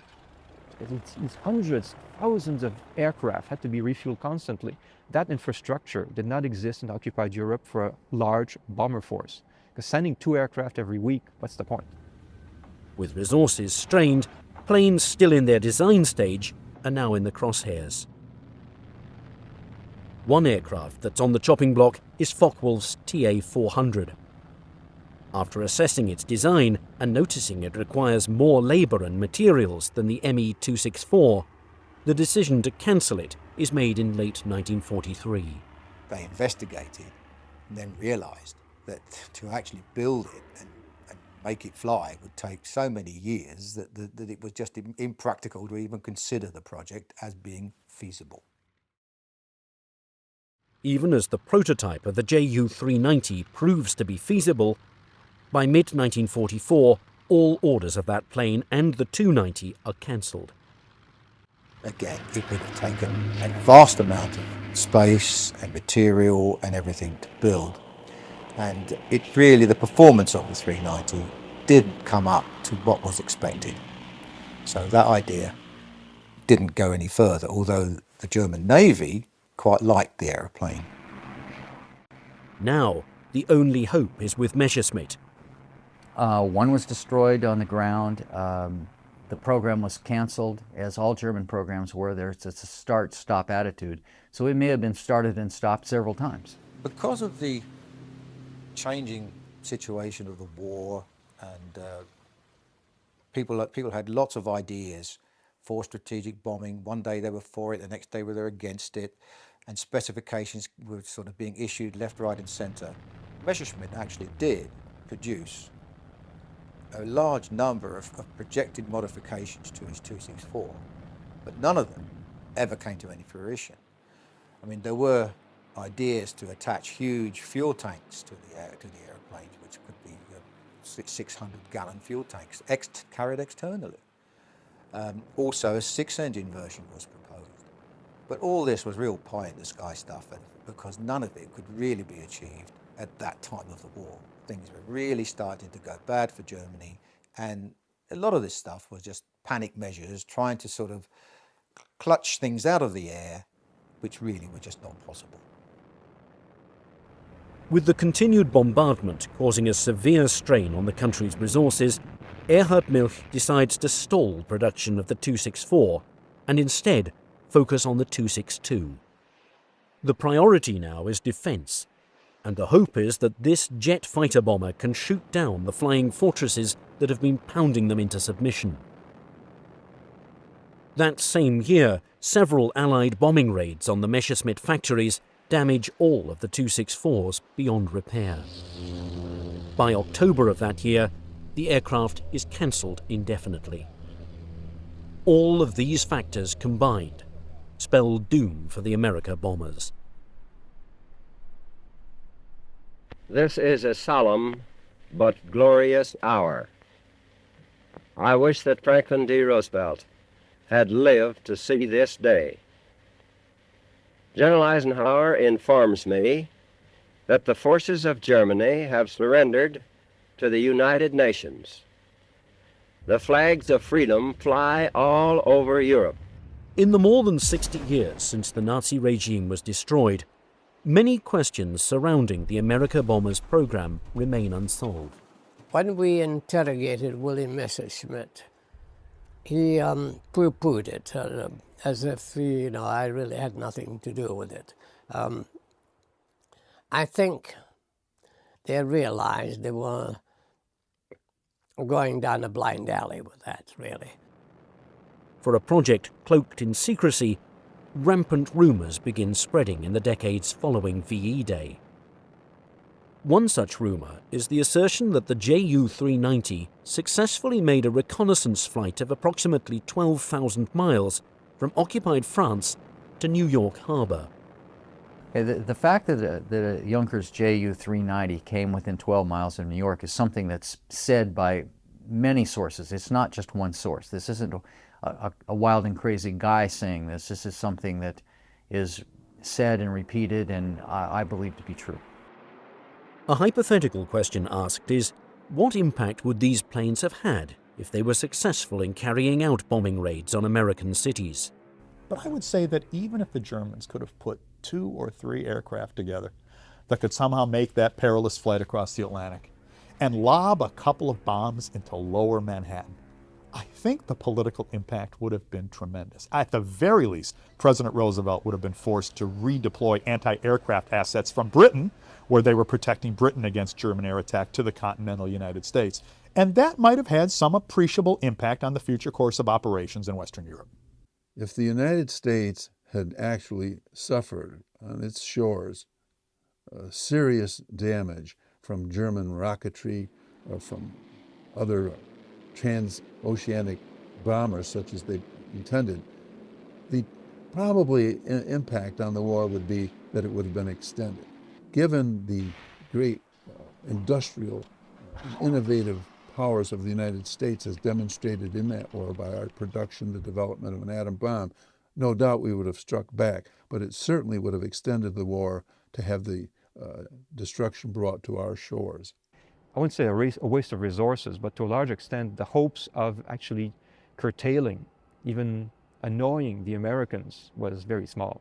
They might have annoyed them all right, but that would not have been good because the Americans might simply have reacted by bombing the German factories and the bases more fiercely than they did. So in the end, chances are, even that the Germans built the bombers and the bases, they would not have remained in operation very long.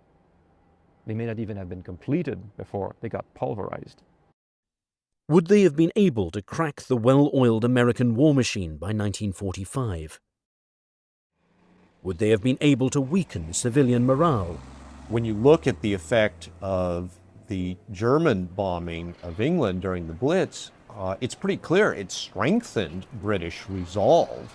It caused more of a feeling of we've got to get back at those guys rather than fomenting this attitude of, oh, there's no point, we should surrender. So if you're talking about strategic bombing as trying to sap the morale of the enemy, the evidence is pretty clear that doesn't work. Naturally, the American people probably felt very secure having an entire ocean between ourselves and the war that was raging in Europe. What effect, let's say, on morale would have occurred had the Germans been able to strike us directly? I think it would have been very likely the parallel with London and Berlin. These places were smashed. Berlin was practically reduced to rubble by 1,000-plane raids, but people kept their chins up. They managed to take it and went on from day to day. I don't believe that the American people would have reacted anyway differently. It's very difficult for people who have not been involved in a war like that, or have not gone through the experience, to understand that war to us had become a condition which to us was no more different than the weather. It was something we had to live with. You could talk about it, you couldn't do a darn thing about it. And the fact that cities got destroyed or submarines got sunk or whatever, it was just part of war, and we took it very naturally somehow without being as dismayed as we are today when we read history. The plan to bomb America proved appealing to many in the High Command, an act of revenge against a nation that seemed impregnable. Like many other secret Nazi projects, however, a firm lack of purpose and direction existed. The bureaucracy in place at the time and the continued destruction of German factories and cities guaranteed that aircraft like these, despite their potential, would never get off the ground. Instead, these planes and the men behind them remain a pipe dream, one of the Second World War's greatest what-ifs. It is the aftermath of the war to end all wars, and Europe begins to pick up the pieces. While many Germans find the limits imposed on them under the Treaty of Versailles restrictive, a loophole leaves them free to experiment with rocket power, not yet considered an instrument of modern war. The VFR, a spaceflight society founded in Breslau, Germany, gathers together many rocketry enthusiasts. From just 3 members at their first meeting, the society flourishes, attracting hundreds of amateur rocketeers. And in 1933, one of these amateurs has some ideas that catch the eye of the newly elected Nazis. His name is Wernher von Braun. Working under a military grant, von Braun proposes to use liquid propulsion to power rocket flight, and goes on to create the V2 rocket. He also comes up with plans for a series of manned vertical takeoff interceptors. This exotic weapon would launch high into the air and swoop down on incoming bombers. But the German Air Ministry, unimpressed with the power of the proposed craft, cancel it in the planning stages.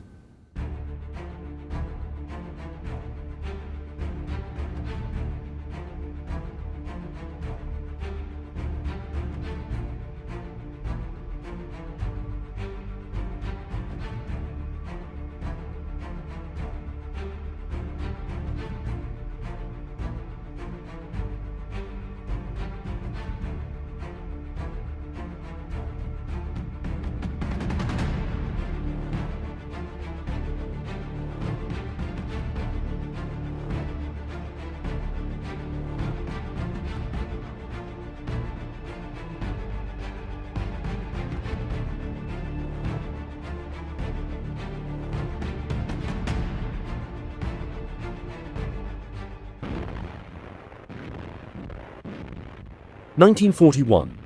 Hitler's plan for an 11-month war has stretched into 2 years. The German Air Ministry has a new rocket-powered interceptor in development, one slightly more conventional than previous efforts. The Messerschmitt 163, the Comet. If you want a brief description of it, it's like flying a runaway train. Before design plans are even complete, General Oberst Ernst Udet orders 70 of these wonder planes into production. You could describe the Comet as a manned surface-to-air missile. It was not designed to fly long distances. It was designed to take off, climb very fast, shoot down bombers, come back down as fast as possible, land as safely as possible, which could be a neat trick, be refueled, reloaded, and then go up again. That was the theory. In practice, it proved rather more complicated than that. From the mind of Alexander Martin Lippisch, the Comet is a swept-wing design, but with a novel twist. There's no tail wing. Formerly the director of a glider research group, Lippisch understands the need to reduce total drag on a fast-moving aircraft. This he achieves through his tailless design. As he explains, birds have tails because birds fly slowly, but the Comet is meant to fly fast. The original designer of that family of aircraft, the flying wings, sort of the tailless aircraft, was Alexander Lippisch. I won't try to pronounce it, but Alexander Lippisch, great aerodynamicist, extremely brilliant gentleman, had done some work before the war on tailless aircraft. he was asked to develop something of a more military nature. Production of the prototype begins in 1941, under great secrecy. And when it's finally fitted with its Valters engine and ready for its first flight, the pilot, risking his life in the cockpit, is a man named Heine Dittmar. On October the 2nd,